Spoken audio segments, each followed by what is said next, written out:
Good evening. We'd like to start this meeting. This is a regularly scheduled meeting of the Kingman City Council held at 5 p.m. on Tuesday, May 21st, 2024. And of course, a warm welcome to everybody that's here in Chambers or who might be watching via our YouTube channel.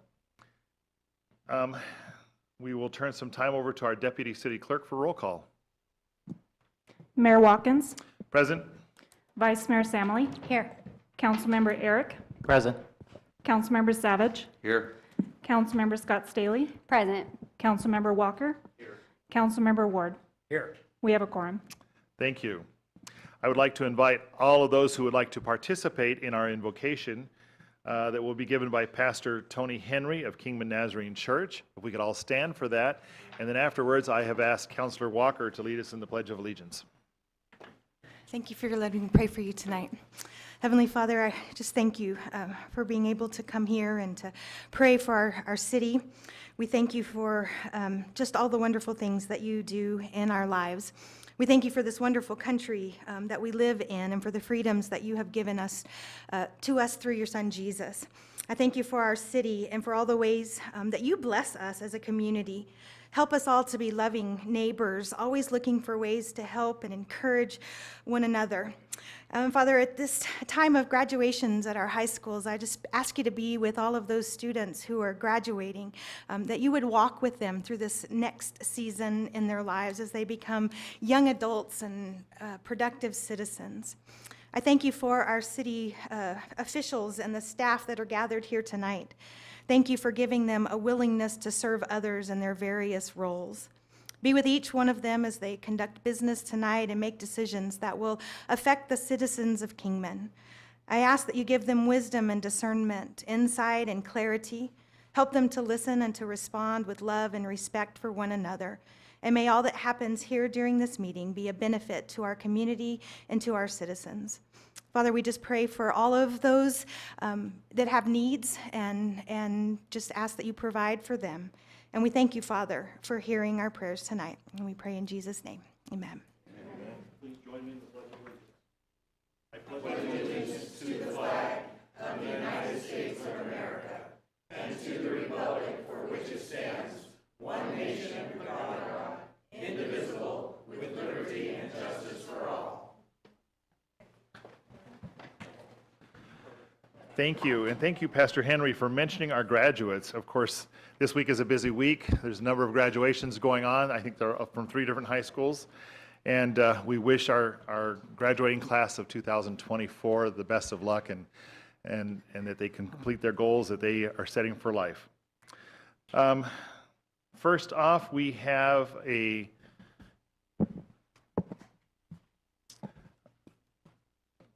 proclamation I would like to read, and it was brought to my attention by a friend of mine, Denny Lang, and who is an avid motorcycle rider. And I should have read this at the first of, he had forgot too, that this month is a motorcycle safety month. And I wanted to share this with you because I'm sure all of us have been affected or have had friends that have lost their lives riding a motorcycle, and almost always it's not their fault. And so we really need to be aware of that. And Denny represents the Mojave County chapter of ABATE of Arizona. Now, ABATE stands for, because I was wondering too, I had to ask him, it's the American Brotherhood aimed towards education. Of course, education as far as motorcycles.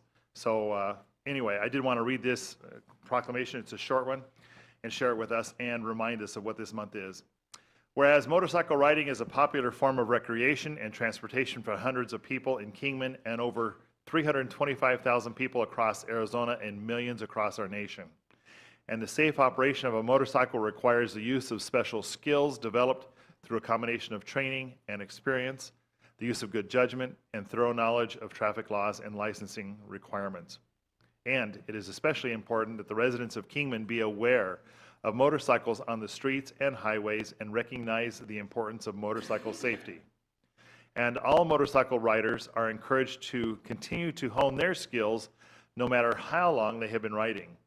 And all highway users are being encouraged to be aware of motorcycles and safely share the roadway throughout Kingman. Now therefore, I, Ken Watkins, Mayor of the City of Kingman, do proclaim the month of May 2024 as Motorcycle Safety and Awareness Month. and in doing so, urge the residents of our community and communities across the country to be alert and to share the road with motorcyclists. And of course, I've signed this, and I will get this to Denny. Denny wanted to be here tonight, but he had doctor's appointments down in Havasu that was going to keep him from being here tonight. So once again, if we can all be aware of motorcycles around us, please. Item number 2, call to the public, comments from the public. Those wishing to address the council should fill out request forms in advance. Comments from the public will be restricted to items not on the agenda, with the exception of those on the consent agenda. There will be no comments allowed that advertise for a particular person or group. Comments should be limited to no longer than 3 minutes. The council may not respond to speakers during the call to the public. The council may direct the city manager to study the matter and request that the matter be placed on a future agenda. So first, we have Sherry Hammondtree. Sherry? Hi, I'm with the Tri-State Veterans Honor Trust Group for Kingman, the military banners that are downtown. We were just trying to find out, I know due to the construction, the banners were taken down, and then we have families that are trying to find out if the banners are going to be placed back up on the new poles. We're just trying to get an answer on that. Our city staff is, and our city manager is hearing that right now, so I will hope they will get back in touch with you and give you that answer. Okay. Okay. All right. Thank you, Sherry. Thank you. Mr. Stephen Robinson? Good afternoon, Mayor and City Council. This time of year is really special to me because it's the election season. It's the time when people can get a chance to express their opinion about who will lead them in the future. And we have 5 of the 7 people up here today that will be running for election this year, and I think that's incredibly important. I have studied the statutes regarding sign ordinances, and I believe that this statute might be violating the law because they identify as the 3 miles, which is the maximum amount, as the streets themselves, not the buildings or the areas like the powerhouse or other areas that, like all of downtown, as part of that 3 square miles. We're limited to 3 square miles of tourist area. There is nothing on Stockton Hill or Hualapai Mountain Road that qualifies with as tourism. So I don't believe that that should be part of the area where we restrict signs on the public right-of-way. Downtown, I can understand it. There's a lot of historical buildings, but on those 2 roads, I believe that there's a problem, and I would encourage you to have the staff look at that and look at the statute and look at rulings by the Attorney General's office. So that's number 1. Number 2, I love the fact that this city produces an annual comprehensive financial report. I didn't get a chance to talk to the finance director, but 2 years ago you were able to issue bonds because you produce such a comprehensive report. That's the basis of it. The GFOA, is the Government Finance Officers Association, strongly encourages every government to produce an annual comprehensive financial report. And I love the fact that the city does that. But the GFOA also recommends that you be careful of how much money you have in the general fund. It's so easy for government to have lots of money.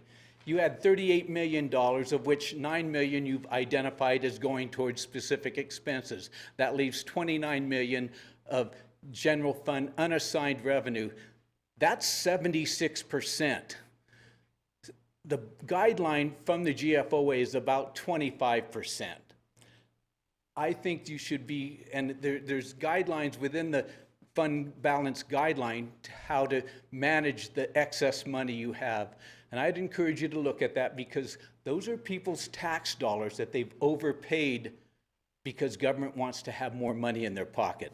And that, I want the people to have the money in their pocket. Thank you very much. Thank you, Steve. David Amspoker.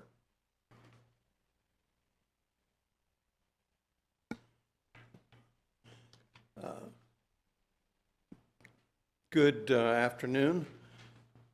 For those of you who don't know, I'm the chairman of the Kingman Airport and Industrial Park Advisory Commission. With the help of Doug Breckenridge, the airport manager, we sent a letter to Paul Gosar, our congressman for our district. We sent a letter also to both Senators Kelly and Sinema. I put on each of your places, and the city manager and the clerk, a copy of the letter that I received back from Paul Gosar. This was with regarding the land release at the airport. Paul Gosar has sent me a copy of the letter that he forwarded on to the head of the FAA, the chief administrator of the FAA, in support of the land release. We're hoping that this will move forward, and I know that it's something the council has been very interested in. I just thought I'd let you know what the commission has been doing, and I understand you can't ask me questions, but if you have any questions, my phone number's on your list. Please call. Thank you. Thank you, David. Now, we are going to change a little bit on our agenda because of some time constraints that some parties that are participating have had. And so we are going to move to our item number 6A before our consent agenda. And 6A is a department report. And Chief, I think we're turning some time over to you for that. Homelessness resources. Hopefully you are aware that we are going to change that, right? Yes, I appreciate it. Thank you very much, Thanks, Mayor, Chief. Vice Mayor, Council. Several meetings ago, it was brought up, I believe Councilman Arik had asked about homeless resources and along with suicide resources and our elderly veterans and lots of different things. So I volunteered to kind of facilitate that a little bit. And it's been mentioned in a few previous meetings, but as far as what resources the city specifically has, we're fairly limited. But we are participating and we do support and we're involved with numerous consortiums, coalitions that address a lot of these issues. So before I introduce Kelly Williams with the county, and I want to thank her for coming, I wanted to remind you as well that what we do at the police department, I know the city clerk's office has it, if people call or we have contact, we have a resource list that we actually got from Kelly and her department. That we have. So my officers, for example, if they come in contact with homeless folks, vagrants, transients, those passing through the community, that they may benefit, and she just gave me a bunch more, thank you, that we have this, that our officers have it. We don't necessarily hand these out, but we can have available for the officers to try to direct somebody into those resources that might benefit them as well. But I invited Kelly here. I would ask her, she will introduce herself, but she is actually who provides these and coordinates this. She does the homeless count annually and to help prioritize resources and the response to the homelessness in the community. And I will turn it over to her. So, Kelly. Good evening, Mayor, Vice Mayor, and Council. So I guess, I can give you information, right? Obviously, you already know our homeless numbers have risen over the past year. We saw a 43% increase from last year to this year. There's multiple reasons for that. One of them is our local coalition to end homelessness, our COC, our Homeless Continuum of Care. We have really gone after agencies and community partners to join our COC so that we can offer wraparound services for anybody who is experiencing homelessness, at risk of homelessness, fleeing domestic violence, our vulnerable populations such as our elderly, medically fragile, and our youth. So we invite agencies, partners, individuals, anybody who's interested in becoming a part of that, we invite them to join our COCs so that we can collectively come to solutions. We can collectively make our resource lists so that they're up to date. I know that we have the 211. 211 sometimes is a little bit behind what the actual resources are. Our COC, we operate on a no wrong door policy. Anyone that is a member of our COC, if you walk into that agency, that community partner, you're going to leave with a resource that will move you to the next step. So we work all that behind the scenes, right? Boots on the ground, we have Cornerstone Mission, who has their street outreach. We have Catholic Charities, they have their street outreach. Arizona Youth Partnership has their version of street outreach. And then we have our veteran organizations who have their version of street outreach. So we bring them in, we try to triage what their immediate needs are. The first part of our triage process is to see if there's a self-solve, right? Because if we can self-solve without getting agencies involved, then that keeps some of our funding in place for individuals who can't self-solve. So we try to triage them through, get them that self-solve solution, and then move forward into potentially Section 8 housing, permanent supportive housing, rapid rehousing, which is fantastic, and any plethora of those voucher type programs. This thing's gonna kill me. Any type of those voucher type programs. So that's kind of our process on how we do that. What I'd really like is if you guys have questions, because it's easier sometimes to ask the questions that you want to know the answer to than to hear me talk for an hour. So, Thank you, Kelly. Any questions for Kelly? Yes, Counselor. Have you noticed, I know that you said that 43% increase in homelessness, but have you noticed a shift in age demographics? yes, absolutely. So we are seeing that emerging elderly 55 plus population that is also medically fragile. So that is one of our big booms right now, that we don't have resources to kind of back up. We don't have transitional kind of living where people are coming out of the hospital and they have, for example, they're on oxygen. So they need someplace that they can plug in. Obviously, they can't be on the street. And if they're medically fragile, they can't also stay in the shelter because it's not safe for them in a shelter if they're medically fragile. So what do? Right? So we try to work the rapid rehousing program, which is we help you to find a place, security deposit, at least 1 month's rent, and then we kind of triage from there on months that you could possibly need rent.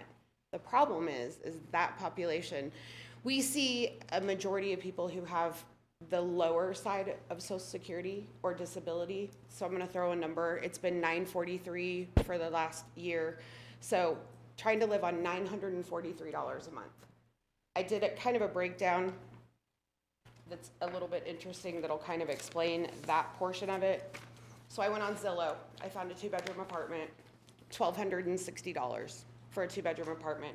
And I'm gonna reference a family of 2, so we have an adult and a child, because there's things that come into play. Electric, gas, and water, we average at about $100 each. I know those are up and down, but we average about $300 for those. Phone bill, you can get a decent phone plan for $60, right? Cable or internet, if you're interested in internet, runs about $75 to $100 depending. Food for 2 people, about $800 a month.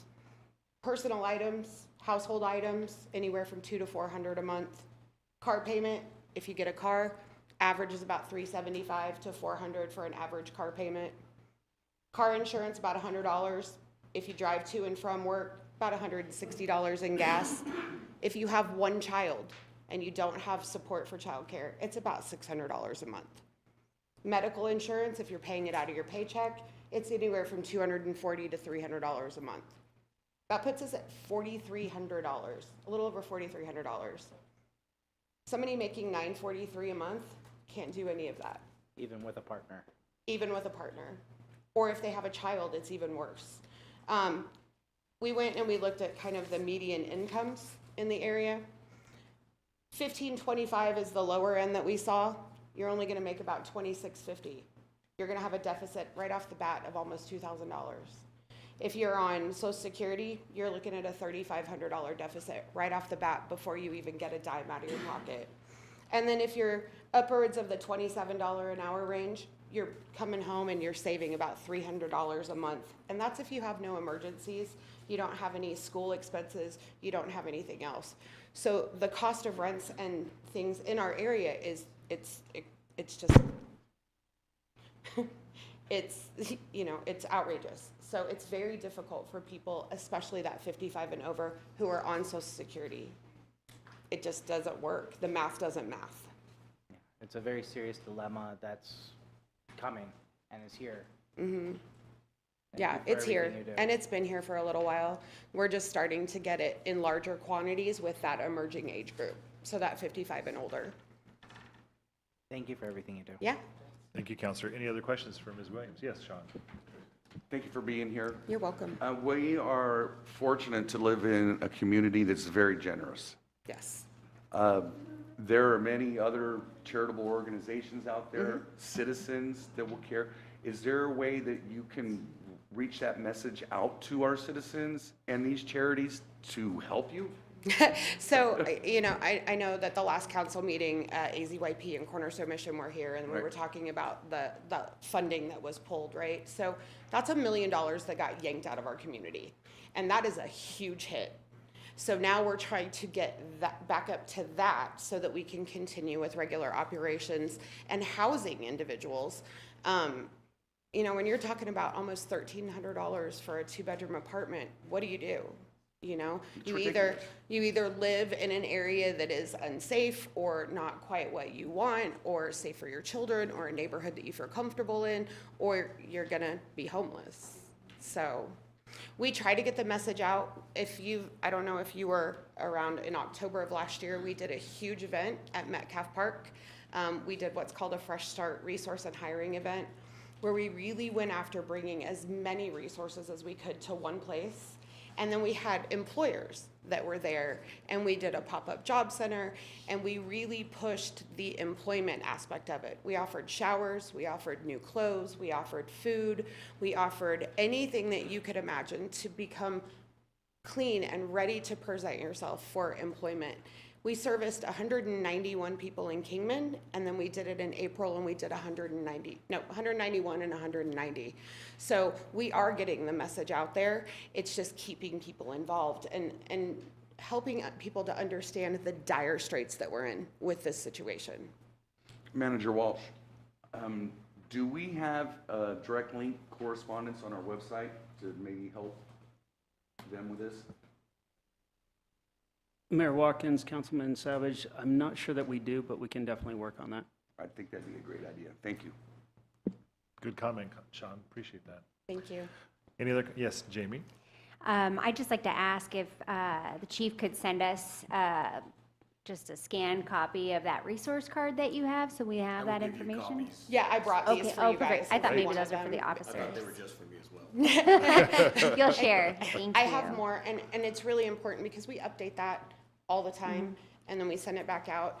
But it's really a no wrong door. If you go to anybody that's on that list, they are going to give you, if they don't have the resource, they're going to provide a resource for you. And even if that's just getting it back to us at our local coalition so that we can kind of triage and see what that looks like and see what we can do. That's wonderful. Sometimes we run into people that need help or somebody that's trying to help someone else, and it's good to know that if we have that list, we can at least start pointing people in the right direction. So I appreciate everything you do. Thank you. So I'm also a person with lived experience. About 6 years ago, I was homeless in Kingman. So a lot of the programs that I promote and that I work with are programs that I walked through. You know what I mean? So I'm not out here just saying, oh, call them, it might work. You know, I've done it.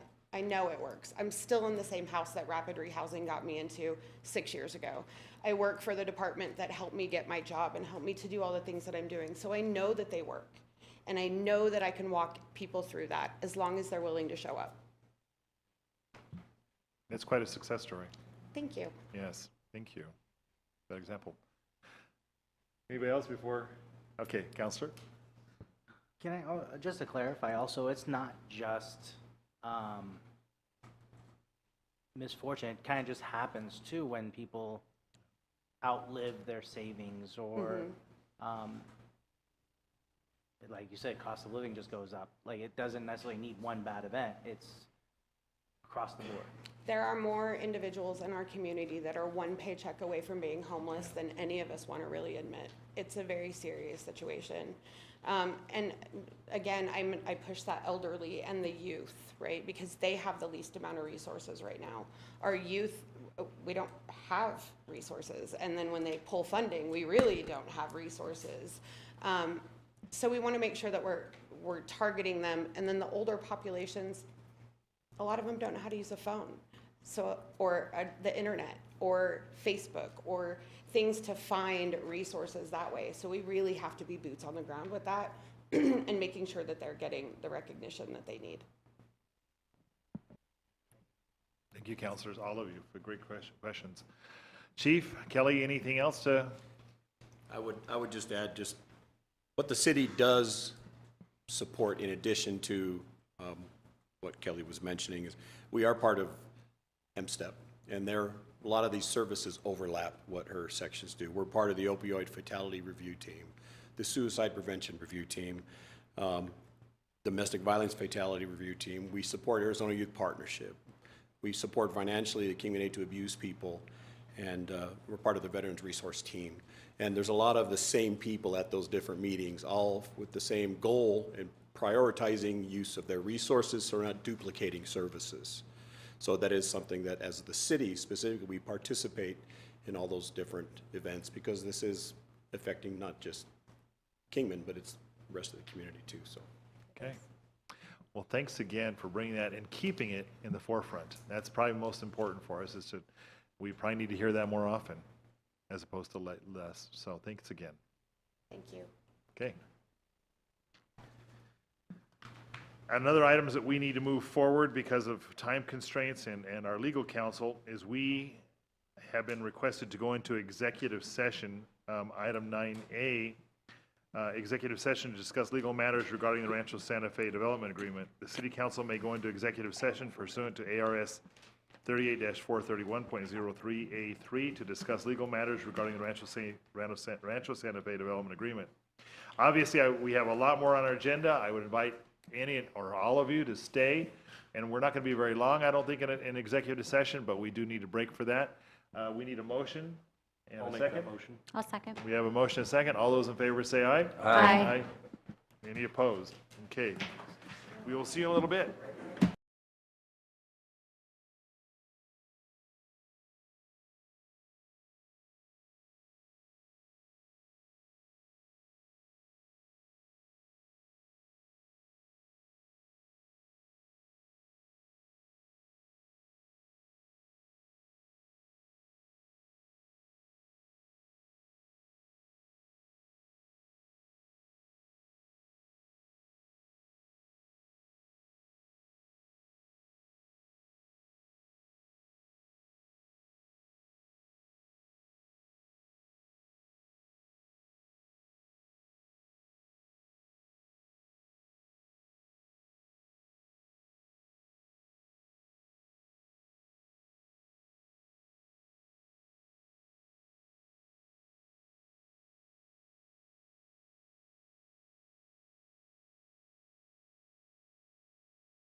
quick. I told you we were going to be quick, right?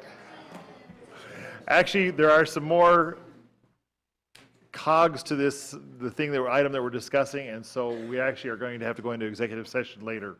So right now, that item is on hold. We are going to make one other change in our agenda, and we have been requested to move item 5 under new business, 5H, Rancho Santa Fe administration fees, ICAP, forward. Staff recently received an invoice request from the Arizona Department of Transportation, ADOT, for the Rancho Santa Fe interchange. Included in that invoice was a fee for indirect cost allocation plan, ICAP, at 10.7% of project cost, totaling $4.75 million. ADOT has proposed the option of the city administering the project, which would remove the need for the ICAP fee. The city that would then be responsible for managing the project, including procuring a contractor, a project engineer responsible for construction engineering services, and hiring a project manager to run the project. This option would require an amendment to the IGA with ADOT, which could take 2 to 6 weeks to complete. Alternatively, the city could pay the additional $4.75 million and allow ADOT to administer the project. Staff recommends amending the IGA to allow the city to self-administer the project. We'll turn some time over to our city manager, Tim, to further enlighten us. Thank you, Mayor. I've invited Anthony with ADOT, he's the district engineer for ADOT, to come and give us some updates on this and answer any of the questions that you might have before making any decision. Mayor, Vice Mayor, council members, good evening. Hope to bring a little clarity to the understanding of what we're asking or what we're proposing.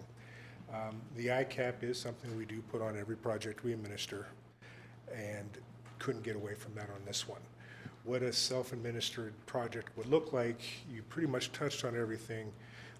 Bring in a contractor to build the project, bring in a consultant service to administer the actual construction activities, verify stuff's being built correctly, and then also be responsible for the contract payments, item tracking during construction. And ultimately, we would then have some input as part of the IGA for services for construction oversight, if you will. So we still would want to come out within our right-of-way to make sure stuff's being built correctly. We have looked into alternatives to help Kingman out if they want to go this route with using our engineering consultant services that is very proficient at bringing on consultants to administer construction projects. So we have those resources available, contracting methods, solicitation, but it Anthony, is... can I interrupt just, could you speak into the microphone a little bit better? I People can. can't hear you. There you go. Is that better? Yes. Okay. Those services available, but we have to follow Title 28, I believe, that requires that. You guys have some options there, but it's available for a small fee. I think the estimate was somewhere between $40,000 to $50,000. We have our bidding process, our construction, our contracts and specs group does. And I had heard that there's a possibility that bidding could be a problem. So we could run that through our bidding process, and once we open bids, Kingman has the option then to take those bids, do what they want, usually low bidder, and run your own contracts with that apparent low bidder, whoever you choose. Again, a little different between what we have to follow and what the city has to follow there. We'll leave it to you to figure out.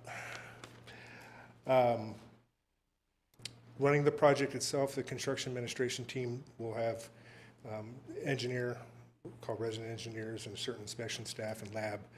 And I did some quick numbers to add all that up. And sorry, I forgot to mention, we do have a proposed ICAP rate reduction that will potentially happen in July. Has to be approved, that's why I say potential, but it is on the plates to be 8.8%. The difference between that and the current rate is about $850,000. So that would come down a little there. When you add the consultant services inspecting the project and our fees on there, instead of our own ADOT staff, the price does go up. Quick numbers, you're somewhere difference between the two methods from 2 to 2.25 million. So there is still a gap there that would be higher with the ADOT administered route, but that's, trying to help out every way we can, but yeah, it would be cheaper if you did it yourself, if you had the manpower and bandwidth to do it.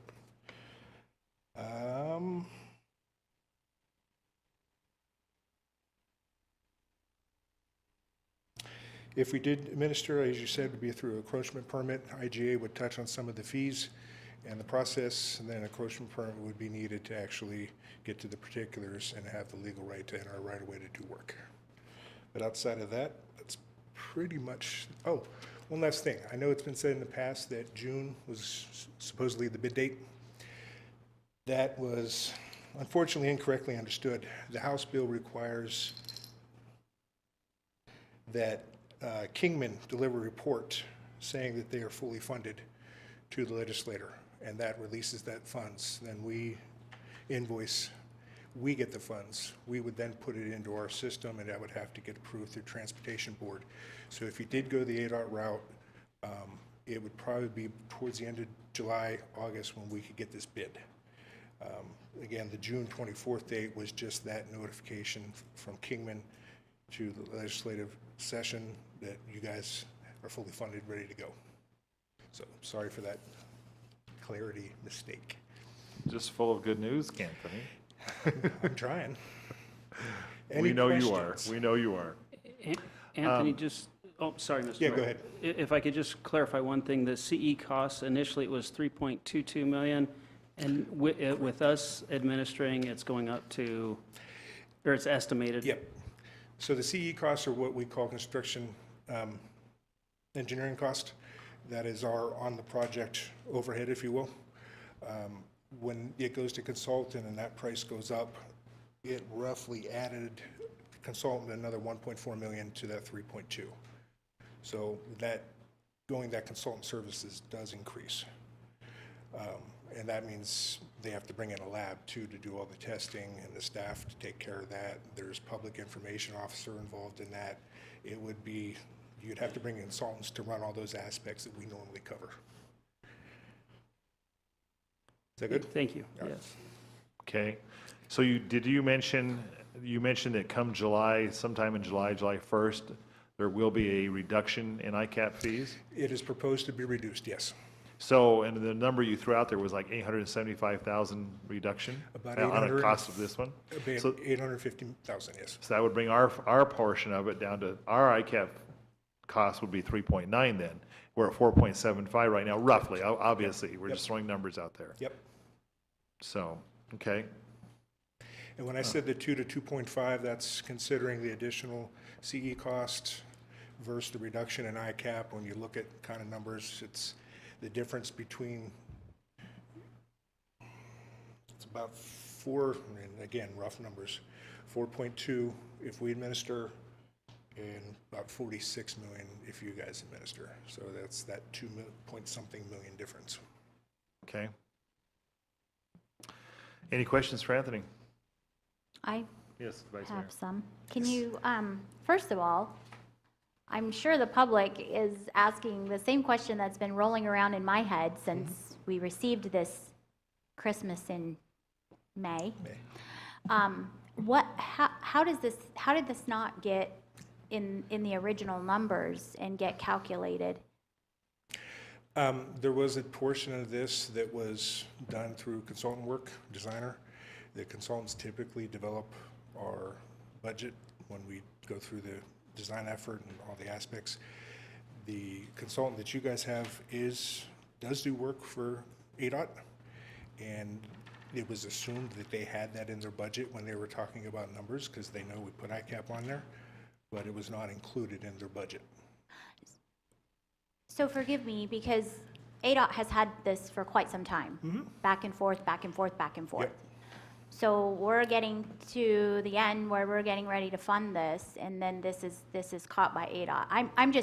I'm trying to understand, this is something that's pretty Normal process when large. we're reviewing plans is we review the actual activities, and we call them above the line items, if you will, and we wait for the end for the recapitulation sheet to see what that is. The developers have that along the way, and it's understood. Again, it was assumed that was being shared. We didn't go until we actually got to the end of the design, getting close to it, and we asked for that recap sheet from them, that we saw they didn't have that ICAP cost in there. Okay. Can you also explain, you said that the timeline has changed, the July, August, basically proof of funding source. Mm-hmm. Can you explain that again? I'm having a hard time hearing you, so can you I tell me how? apologize. Thank you. Can you tell me again that process for the letter and the, So the House bill had a June 24th date in there, and everybody thought that's when the money needed to be used by. So it was a misinterpretation of that understanding. The bill actually says that Kingman has to notify, I'm going to call them the Senate, that you had your portion of the funding before they would release their portion and you guys would have it. so it's my understanding that we already have the 20 million. Okay. So All I'm- again, the communication is lost here. All We I'm trying to have say is requested- that date was what that, June 24th is what that date intended. If it actually happened prior, okay. That date was for when that fund, that notice was supposed to be done by. That understanding of that notice to be done by was taken as we need to spend it by then, or at least get it allocated through a bid. That was not the case. So how that notice versus going out to bid, understanding, yes, you guys had the money prior, you probably did that prior, but reading of that date is where the misunderstanding came. So right now, because we don't have the funds ADOT, we invoiced, we don't have the money, technically in our system, that project doesn't exist because this is state or a city with state funding. It's not an ADOT project. So once we get those funds, we then can take it to our project review board, show that we have the funds, show that we have the design, we can get it on our list of projects to do. We can take it to the transportation board, they will approve that, and then we can go to bid. And they meet in June, correct? They meet the third Friday of every month. Okay. So we don't necessarily have to send, I mean, we could, and forgive me, you know, if, I'd like Tina to confirm, but we are ready to write that check, is my understanding. So, is Tina here? Yeah. All right. She's hiding. I'm trying to understand the timeline lag, because we don't have to request the funds. We don't have to, you know, we have the funds. So you receiving the funds, it should speed up that timeline just a bit. So am I correct in saying that we have the ability to fund? We have the ability to, Vice Mayor, Mayor, Vice Mayor, Council, we have the ability to write the check. However, until ADOT invoices us, they won't receive the monies. So I think that's where Anthony's going with it. As soon as they've got the design in their hands, and once they invoice us, then we can write the check and they can move forward with their processes, meet with the transportation board. Right, okay, understood. So Anthony, what does it take you to invoice the city? So there's where the kind of crux came up. We did send a request in, or notification that we would be invoicing. That has brought up the ICAP question. If the ICAP isn't paid, we won't be fully funded, we can't take it to the board. So this is why we're here discussing which possible way are we going. So we're going to make a decision, likely this evening, on how we're going to fund that ICAP. Yep. And then ADOT will be able to invoice us whatever our decision is on the ICAP. At that moment in time, we can write the check and we can still stay on schedule to meet the June fund, or the June meeting for the Transportation Board. Is that correct? Sorry, I'm running timelines through my head. If you go the route of ADOT administering and approve that today, and the funds are available, we already put the notice of intent to invoice in, so I believe that invoice should be able to come out quickly. The Project Review Board does meet often. And I apologize, I wasn't prepared for this question, but at 50-50 chance, I can certainly follow up tomorrow and let you know if that can still make June or not. Well, If it makes the June board, I'm sorry, it'd still be bid in July. Okay. And, you know, I mean, I think it was an oversight on our part. I wasn't under the understanding, and I'm not sure how the rest of council was, that this had to go to the transportation board. We thought, you know, we were home free. So is there a chance that the transportation board has the ability to not put this into programming? I would assume they always have a chance, but I don't see any reasons why they wouldn't. Okay. Mr. Mayor? Yes. If I may just City Manager. provide a little bit background on this as well. So as Anthony had indicated, we received an intent to invoice, and in that intent to invoice, it included the ICAP fee. I wanted to bring this before council to see which direction council wanted to go. So there's two options here. We can pay the ICAP fee, and looking at the numbers, as Anthony brought, initially the ICAP was right at 4.75 million. So that would be an additional 4.75 million that the city would have to incur in order to push this through. With the updated numbers tonight, with that ICAP going to 8.8% rather than the 10.7, that actually reduces it, as Anthony said, by 844,000. So that drops that cost down. Now, the other factor in play is the construction engineering cost. So, and I apologize, I'll take one step back. So there's two options. We can pay the ICAP fees, and then we hand it off to ADOT. They run the project, and it gets, you know, it's their project to build. The other option, in order to not pay those ICAP fees, is we would administer the project. It would require an amendment to our IGA with ADOT, basically saying that rather than them administering the project, we would bring that in-house. And as was outlined in the agenda item, we would work with ADOT, use their procurement team to procure a contractor, procure construction and engineering services. And then my recommendation would be to hire an engineer in-house to basically oversee the project, just with current staffing levels and current staffing expertise. We haven't built too many interchanges, so I'd want to bring an engineer that has that experience in-house to oversee that project.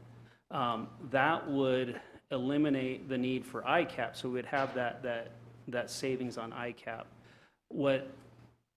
What that also does, though, is it increases our construction engineering costs. So ADOT, when they sent over the invoice or the intent to invoice for the interchange, it included a 3.22 million construction engineering cost, which was included with the total cost. So that's part of the 45 million that we were all aware of.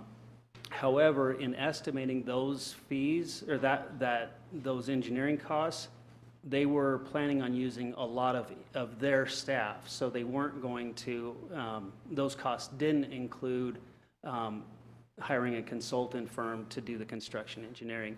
So as Anthony had pointed out, by us taking on that construction engineering and hiring a consulting firm, and one of the key components of that is having a lab on site to do the tests, the testing and all of that.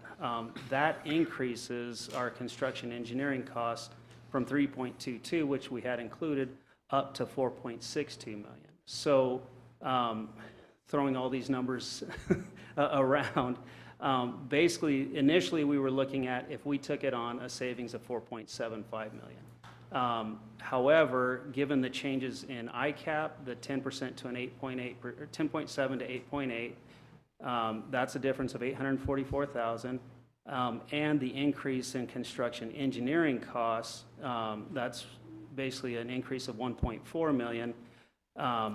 We're seeing basically, if we were to take it in-house, rather than a savings of 4.75 million, we're looking at a savings of 2.5 million. So let's go back to the ICAP. 2 to 2.25. Okay. Well, so that would be the difference. The difference would be 2 to 2.5. I'm So sorry, you said savings. so the difference between the 4.75, a difference of 2.25 brings us down to about 2.5 million that we would see in savings if we brought the project in-house. Okay, so let's go back to the ICAP.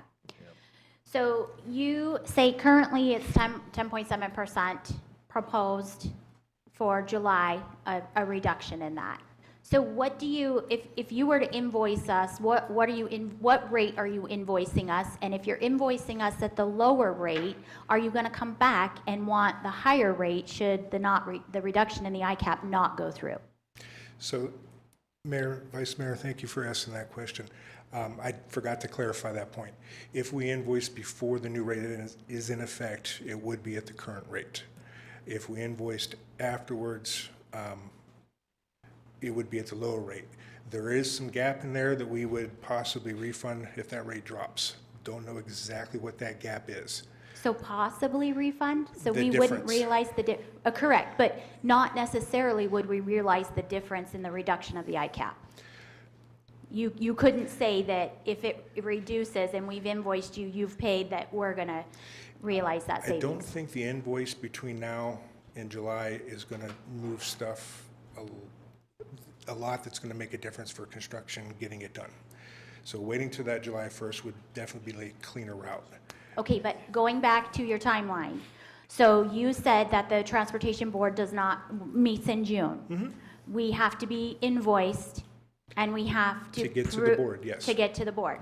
So you see what that just did to the timeline? No, it pushes it out a month. Another month. Yeah. Yes, Okay. it does. I just want to be fully transparent because this keeps me up at night. Yep. And I'm not the only council member that this keeps up at night. So, trying to cover all these things, because I guarantee you, if I don't ask the question, Councilwoman Staley's gonna ask the question, so I don't know who you'd rather get the question from. That is currently all the questions that I have. Thank you. Mayor, Vice Mayor, I think there was another part to one of your questions about additional charges. Every agreement has, if there's an overrun, because this is a project the state's and for the city, there would be additional fees if it's construction related or whatever the case is. But as far as ICAP goes, if it's the 8.8 rate, that's locked in. We would not ask for that to change. After July 1st. After July 1st, yes. It should pass. I've been around this too long. Thank you. Retroactive doesn't happen. Anthony, it's probably safe to say that if we had to wait till after July 1st, then it's really not going to go before the board until August. Because of the timing, just trying to get all the paperwork in. I wish I can answer that for you. Yeah. I mean, if we invoice right there with the understanding it's 8.8, like I said, there's a little wiggle room. We might be able to do something. Go to the project review board. Give me a day, I'll get back to you and let you know. Right. I mean, I'm not trying to push that time. I don't want to push the timeline back, but let's be real. This is what's happening. Well, my concern is the farther out we push this, the costs just keep, I mean, Understood. we're getting ready to go out to bid. So a month can make a difference 2 months. in the bid process. 2 months can even make a bigger difference in the Yep. bid process. So we're just like, we're right there. Understood. I apologize for my frustration, but then again, I don't apologize for my frustration. So, Tim, what's our bottom numbers? In other words, if we wait till after July 1st, theoretically, our cost is going to be somewhere around 3.8, 3.9 million if we let ADOT run the project. If we do it in-house, what's our bottom line? Good question, Mayor. If you Well- could give me 1 second, I'll run some numbers. And before Okay. you do that, we haven't talked about the staff that we'll have to hire and the cost that incurs and the risk of being able to find somebody who has that experience, who's willing to do a short-term job like this in Kingman, Arizona, And the timeline. and the timeline. Mr. Yeah. Mayor, The if I timeline. could jump in for Tim. Our engineering consulting services, which is one that I mentioned we could offer, we have I call them stable of engineering firms that have designed and built projects for us. You could also use that to find a PM. The RE that runs the project through consultant services would have good familiarity with our processes and what our needs are. I don't see that being a huge problem. As Tim had said, that staff, that consulting staff, would be the 3.22, another 1.4 over that for you guys to administer yourself. And that's a rough estimate, that really is, but I'm just trying to help bring some numbers to the table for you. I think the experience you need to do this is there. Can I tack onto this and ask, maybe for Tim, if we do invest in doing it ourselves and we gather all this experience and learn how to do it, can we use this knowledge on the second Kingman Crossing interchange as well and utilize those resources there to save money in the future? If that project comes to fruition, we all hope it does. But once again, we don't know yet, so. Yes. Councilor Walker? Yeah, my question is, what does it do to our time frame if we self-perform versus have an ADOT? How do you picture that? Are we gonna lose? The IGA should be able to be executed quickly. Okay. So that aspect of it is, would not be too difficult. The consulting service can run parallel to the bidding process. Once you guys do it, it would just be the permit process that might take, I'll say, a month to get through. So you're roughly the same time frame at this point. Okay, all right. Yes, Councilor Walker. Savage, please. My concern is the two different options is risk and liability. I don't think that's been discussed. ADOT, we give it to you, and we go through with everything. It's all on you guys, correct? Except for any additional funding, yes. Okay, well, I'm just saying risk and liability. Yep, that's So part if of the it. city is to take that on, then it's gonna be on the city. Correct. For any possible lawsuits, whatever, that could be an incremental cost adding to that. Okay, that's my main question. I just wanted to bring that to everyone's attention. That's a good point. So we need to buy some sort of insurance policy to cover this as well. I mean, I'd really like to know what all the costs are to do it ourselves, because we've been in this position before where we think we're going to save all this money, and then, oh, there's this and there was that, and that starts eating away at the savings. So, Mayor Watkins, Councilwoman Staley, generally when we would go out to contract for something like this, we would require of the contractor bonding and insurance to basically to cover the project. So that would generally be, whether we do it or whether ADOT does it, they would require the same thing to cover that bonding in case something went wrong with the project. So the contractor would assume all responsibility and liability? once we hire them, we would place that on them. Correct me if I'm wrong, Carl. He looks maybe like that's not. I agree, and I also, there's things we have to be careful when we do it, modify the IGA. We have to make sure that, and no disrespect to the folks at ADOT, I've heard from other attorneys there's been some difficulty in some of the terms that have been reverting to maybe an unfair advantage on insurance and indemnification from the AG's office on some of these IGAs. I don't know if that's an issue that we're going to run into, but that's something we're going to have to be careful. I don't know how quickly that option will be able to work its way through to make that modification. Based on just some of the anecdotal evidence I've heard from some of the other attorneys, definitely plan on going into an executive session again later to discuss some of these options. And we will have some other counsel that has some personal experience that might be able to provide us some more guidance as well. Did you answer that? So I answered it as Maybe. yes. It depends on the paper. It depends on how we process all the paperwork. Yes, I agree that a lot of that liability is going to be put onto that individual contractor, but we also know that the state agency is going to want to make sure that we're identifying them for anything. So there's kind of these layers that you're looking at. So we just want to make sure we're protecting everybody and not making rash decisions or decisions we don't have all the information. So again, I can give you the answer is depends. Thank you. Anthony, can I ask one quick question? Have any other cities or towns done this or similar situations? I have personally not experienced it, but I have heard that there has been several. The one TI that I know is the Anthem over I-17. That was developer driven. We do have a roundabout, not a TI, but a roundabout on 93 in Wickenburg that was done that way.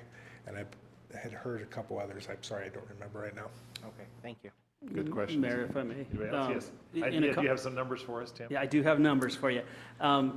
So looking at it, based on the numbers that we're hearing tonight, if we allow ADOT if we continue the way that we are and have ADOT administer the project, with the change in the ICAP, it brings it down to 48.28 million.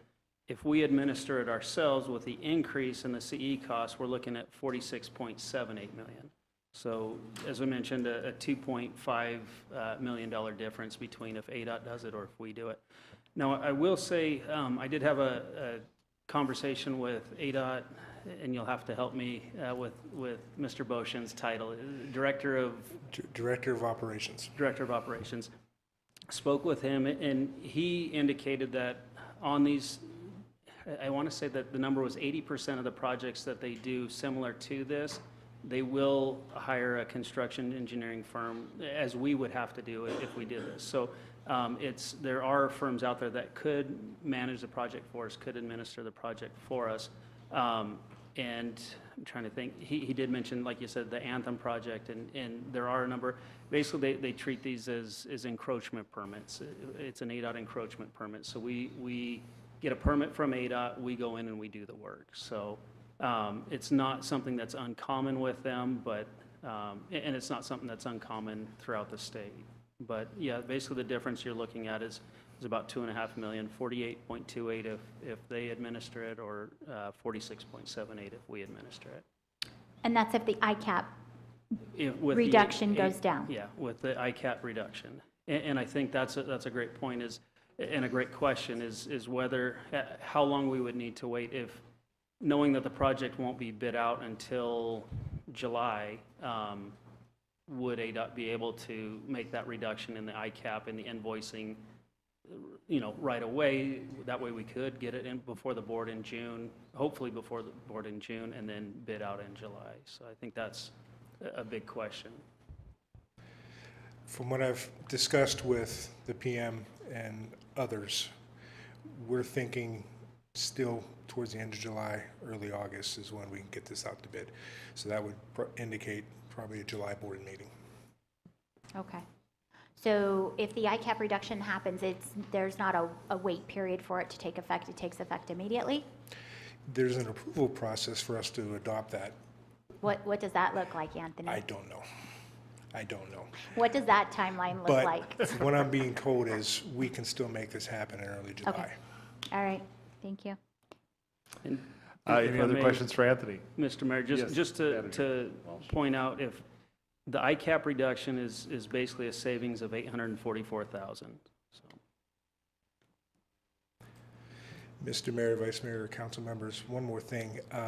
I wouldn't be up here giving these options if I thought you guys administering this would cause an issue with my road. So I don't have any huge concerns as far as the quality and how it's going to be built from that aspect. Just something else I wanted to throw in there. And just to clarify, can I Yes. clarify one more thing? And just to clarify, if we did this on our own, it would be not simply, but picking talent from their stable of engineers and contractors and builders, and not necessarily using any Kingman tools per se, right? We would be hiring people to build this, not building it ourselves. Mr. Mayor, Councilman Eric, that is correct. We would be utilizing ADOT's procurement team to procure a contractor to build it, and then we would also be procuring a construction engineering company to administer the project, to do the quality control and assurance to make sure that it's built per ADOT standards. Now, the difference is ADOT would do that as well, but they would be able to use in-house staff to do a lot of those testing activities, where if we procure it, we wouldn't be able to use ADOT staff to assist that construction engineering firm. They would take on the lion's share of all those duties. That's where the 1.4 million increase in construction engineering comes from. Thank you. I think we all think this is just clear as mud, right, still? Yeah. So anyway, Yeah. Councilor Staley.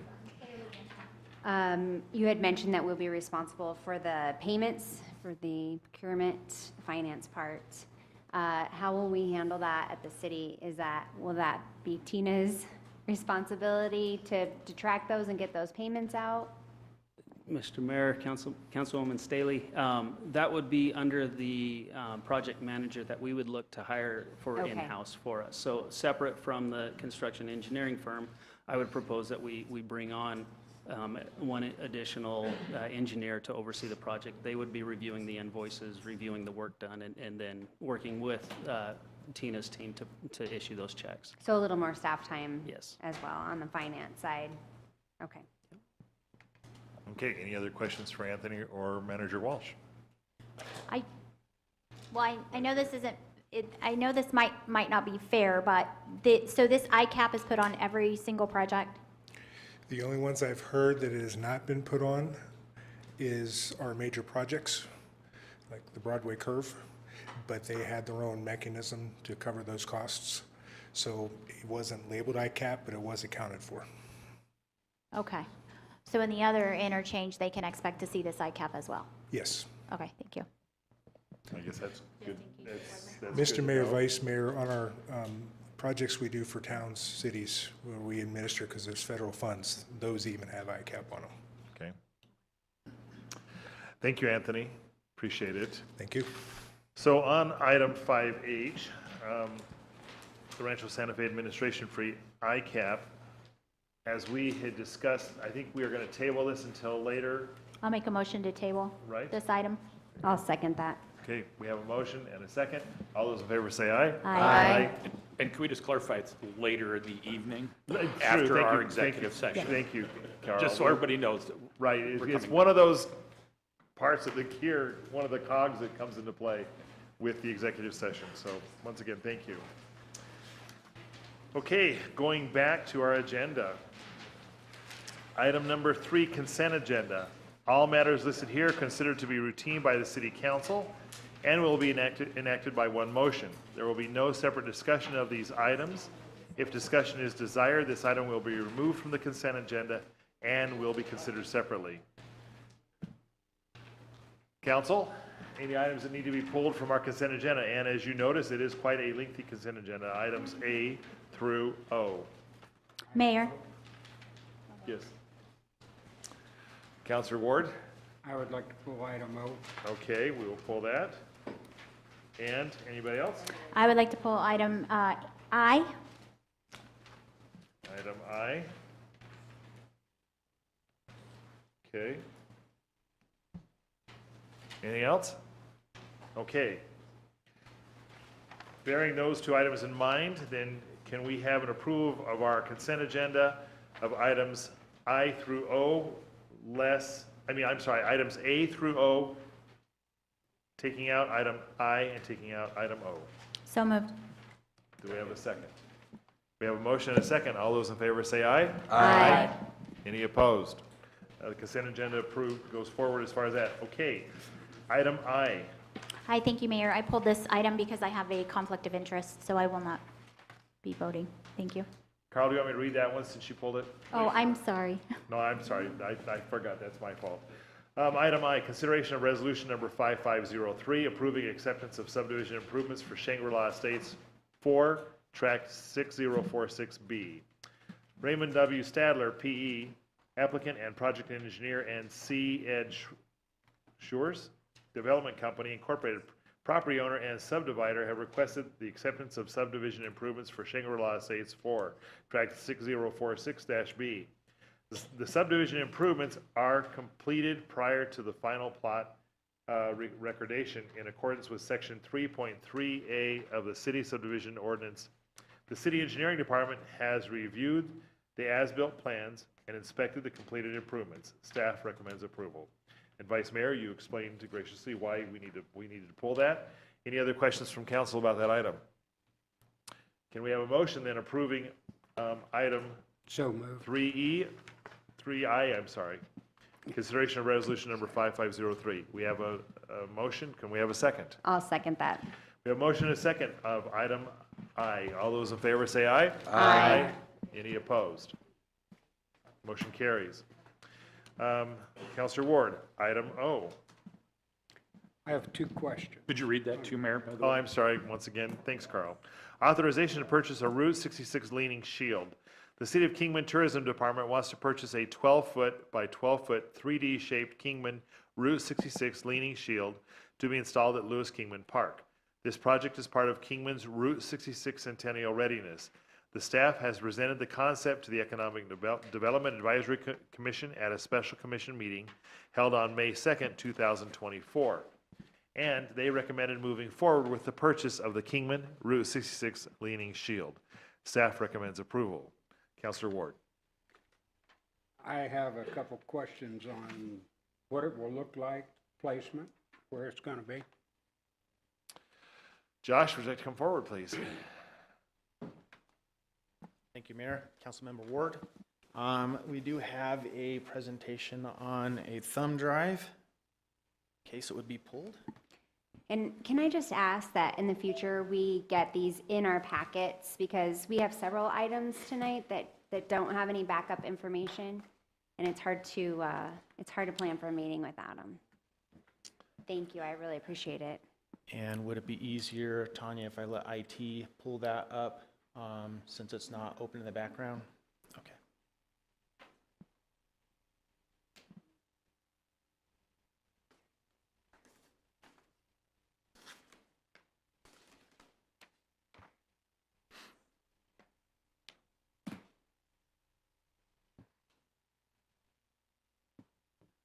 I guess they're letting me from this point, maybe.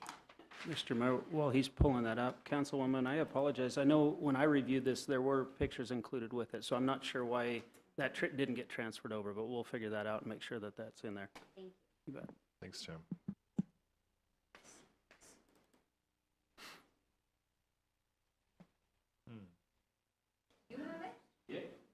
Yeah, it shows up but it's not showing up in the Tim's. That's interesting. What? Yeah, it must be confidential attorney-client privilege, so. All that legalese. Okay, and some of these slides may be a little duplicative to a presentation we're going to have later on in the council meeting, but we'll go ahead and go through all of that here. So this gives you a general idea, Councilmember Ward, what the design would look like. Obviously, it would not have Illinois, it would have Kingman. We'd change out the color so that it more match our drive-through shield, so it would be white lettering on black. And I do, like I said, some of this is going to be duplicative to the other presentation. At the previous council meeting, it was asked about what the funding is for doing these projects. The Arizona Revised Statutes does have a provision that any extra transaction privilege taxes that are put on a hospitality business, such as lodging, amusement, dining, that when you go 2 percentage points above any other regular sales tax retail, anything beyond that has to be used for tourism promotion, and that could be for contracting with a nonprofit to run tourism promotion, putting on cultural exhibits, sporting events, or expenditures by the city or town to develop, improve, and operate tourism-related attractions or facilities. And that's what we're looking at doing with this, is we're trying to develop attractions for tourists. As kind of a case study, we've got a couple items to look at, with the numbers from our drive-through shield being the first one.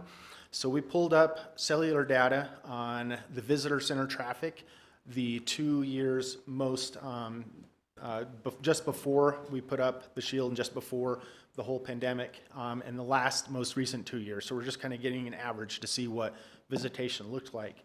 And the traffic visitation for 2018, 2019, of course, this is domestic only. It does not include international numbers, because the cellular data can't pull that. 210,000, or about an average of 4,000 to 12,000 people monthly. 2022, 2023, that jumps up to 312,000. So 5,000 to 17,000 monthly. There's quite a trend line depending on which month. So the average annual increase of traffic since putting the drive-through shield, another similar attraction, was over 55,000 visitors, or 48% increase. Josh, quick Yes. question, since we're talking about that. What kind of percentage do you think, if you were to add in, just guesstimating, of course, foreign, because we have a lot of foreign visitors that come through, what kind of percentage are we talking about there? Going by our guest book, international visitation at the powerhouse is about 40%. That's huge. So that number would jump Right. up tremendously. Okay. Tremendously. Thanks. So the goals of our Centennial Readiness are to be fitting in with Kingman's branding as a Route 66 community, enhancing community pride, increasing engagement by the traveling public, and developing Route 66 offerings to enhance Arizona's Centennial. This also falls in line with the recently adopted strategic plan. We had 3 areas of focus. One of those areas was destination development, and an initiative with that was to collaborate with the Parks Department to bring a tourism perspective to amenities and event development. The Leaning Shield, Illinois actually has 6 of these. They have a 6 on 66 experience. You can go around the state and experience them. I don't know of any other state that actually has any, so we'd be the first, definitely on the west side of the country, that has one of these. This company that makes it is Your Type 3D Event Letters. They're based out of Minnesota. I was at IPW, the U.S. Travel's largest trade show in LA, earlier this month, and Illinois had several small sculptures by the same company that they were using to promote their attractions in Illinois. So it's just a really good, high quality, and very presentable sort of item. The location would be near the Ramada on the southwest end of the park. We met with Parks on location and identified a great location where it would be easily observable from Route 66. The shield looks the same on both sides, so it's a photo op either with the Wallapies and Route 66 in the background or the park in the background, whichever way you want to look at it. It's also located between downtown and our hotels on Route 66, so it continues to have those points of interest along Route 66 in town. So the estimated cost is somewhere between $22,000 and $38,000. We will obviously be going to bids with local companies, so we're looking at what that cost might be with them, what the cost might be with having it manufactured in Minnesota and sent over. We did work out an agreement with the company in Minnesota that if they don't win the bid, we purchase the plans, we know what that cost is, and we have that made locally. Okay, Josh, Councilor Ward has a question. Yes. Yeah, Josh, my question, where are you gonna put that? Is that near the street where people can actually park and get the 66 in their car at the same time? No, it would be up in the grass, so this would be because as you look at the original slide, it's for people to get in with the shield. Is it lighted? It is not lighted. That's something that we can always add in because they've been, they've added some electric in the park, and that's something that we looked at. We can get it pretty close to the existing area, but it's a full metal aluminum shield, so you don't have any inside lighting. It would be a projection lighting on the front of it if we wanted to add lighting. Our goal with this would be to have it complete before our festival in October, so that we could dedicate it at that event and it be an experience that people have starting with the festival. Of course, beyond just the Route 66 Centennial, we are looking also at trying to get people off the interstate. So we're looking at the I-40, I-11, Rancho Santa Fe traffic interchanges. These are things to get people to come into our community. The Economic Development and Tourism team has been working on developing these sort of projects, such as the drive-through shield, the Tesla, the Heart of Historic Route 66 sign, and points of interest to entice more travelers to exit the interstate, spend more time in Kingman, visit our attractions, frequent our shops, dine in our restaurants. We feel the more attractions and landmarks Kingman develops, the more people who want to explore the community and contribute to our economy. I believe that is the end of the presentation. Be happy to answer any further questions. That answered my questions. I wanted to know where it was gonna be located and what it looked like. Okay. Any other questions, And Councilor it Ward? wasn't in our presentation. No, it's not. Any other questions for him? No. Okay. Vice Mayor. Josh, can you go back to the slide that talks about the bed tax? And this, I just, in all fairness, this is a truncated, because didn't want to put it in 3 different slides, but this is the essence of the statutes. Okay. So we have a certain amount of funds that has to be spent on tourism. So we can't allocate any of this funding to roads, Correct. correct? Okay. So it'd be it's tourist related. I know Councilor Staley brought this up at a current meeting, but it's worth repeating that these funds have to be spent on tourism related projects. And if these funds carry over, if they're not spent from year to year, budget to budget? So they stay in the Powerhouse Fund. They're available for use in future years if we don't use all of the funds this year, correct? Right. You don't use any of these funds for operating? We do. This Okay. is the operations. These funds are gift shop sales, all of that help to fund our operations. Okay, all right. I wanted to bring that up because I think there is some information in our community that these funds could be spent on other projects where we're lacking funding sources for these projects. So I definitely wanted to bring this out. I like this project because it supports the Route 66 brand. That's what we're working on. That's what tourists are coming here for. So the branding of our town and the Route 66, I like that it's an attraction for people to come and take photos. We know photos are the thing. But I'm in support of this project because of what it is. It's the branding of the Route 66. I feel like adding lighting to this would definitely enhance the project. So that was definitely a good idea, Councilor Ward. So, yeah, I do like this. The total funding line item that you have for these types of projects is a total of how much for this fiscal year? In the current fiscal year, we had allocated $60,000 for community art projects like this. Okay. All right, so this will roughly use about half, a little more than half of your? A portion would be out of this fiscal year and a portion out of next fiscal year. Okay, all right. And have you spent any of these funds on anything else? I believe this we've fiscal year? spent about $10,000 so far. That was towards the heart sign. Okay. So again, another project that supports what we're trying to do downtown, you know, the neon signs, so. Correct. Okay, thank you. Any other questions for Josh? Yes, Councilor Staley. You want to go? Sure. Mine's a quick question. Does this put us in a, it's either this or the Muffler Man type of scenario? No, totally. Nope. Okay, thank you. That's Good question. Yeah, my question was about, this is at Kingman Lewis Park, correct? Correct. And that's where we're having the big Route 66 festival at. Correct.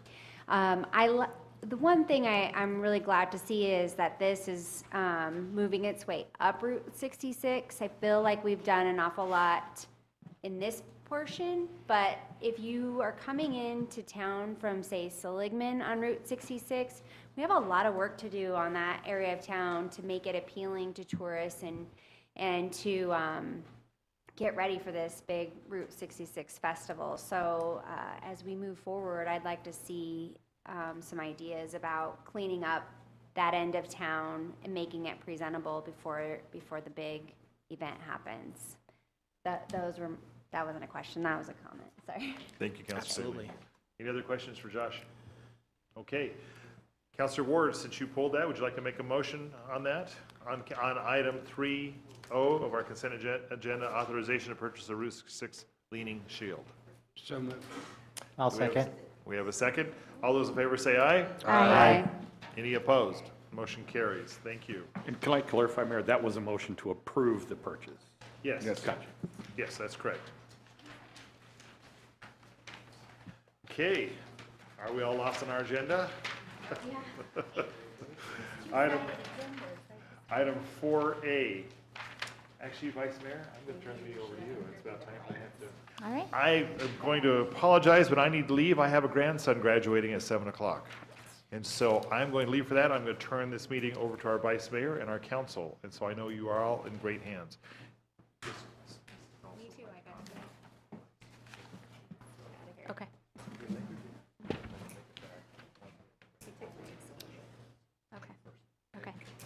All right, congratulations to your grandson. All right, 4A, old business, authorization to purchase a Muffler Man giant through the Community Art Program. The City Council was presented with an opportunity to purchase the Glen Goody Waving Cowboy Giant at the February 20th, 24 meeting. The item was tabled that more details and questions could be addressed. The Glen Goody Waving Cowboy has since been sold to another party. Tourism staff has been investigating the City of Kingman commissioning a new Muffler Man in lieu of the original proposal.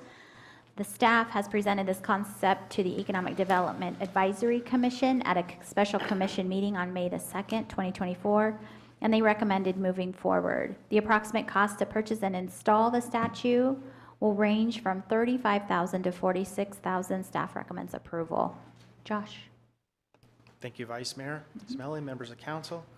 Once again, the funding, and just to clarify, Vice Mayor, the bottom line shows the Kingman Lodging TPT is 6.5%.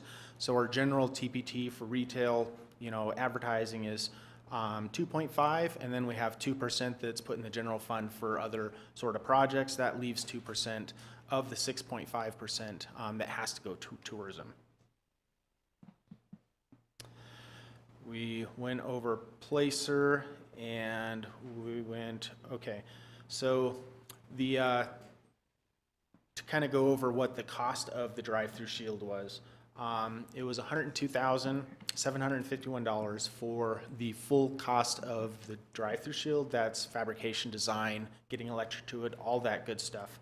The drive, drive up the approach. We looked at our gift shop sales, so we once again compared the 2 years before the pandemic and all the different things that happened, and then the most recent 2 calendar years. We had an average of $149,000 in sales the 2 years before, and $221,000 in sales. This is net income, so it's after expenses paid out, which is about $72,000 additional in average annual sales we've made, or annual net income that we've made in the gift shop since putting in the drive-through shield. So it's more than paid for itself. Another item that we've looked at as a comparison is the Buck Adams Muffler Man in Tulsa, Oklahoma. This was commissioned by a gentleman out of Virginia, and was installed in May of 2019. So I pulled the cellular data for her shop, the shop here where the Muffler Man was installed. That year before it was installed, it had about 13.7 thousand visitors.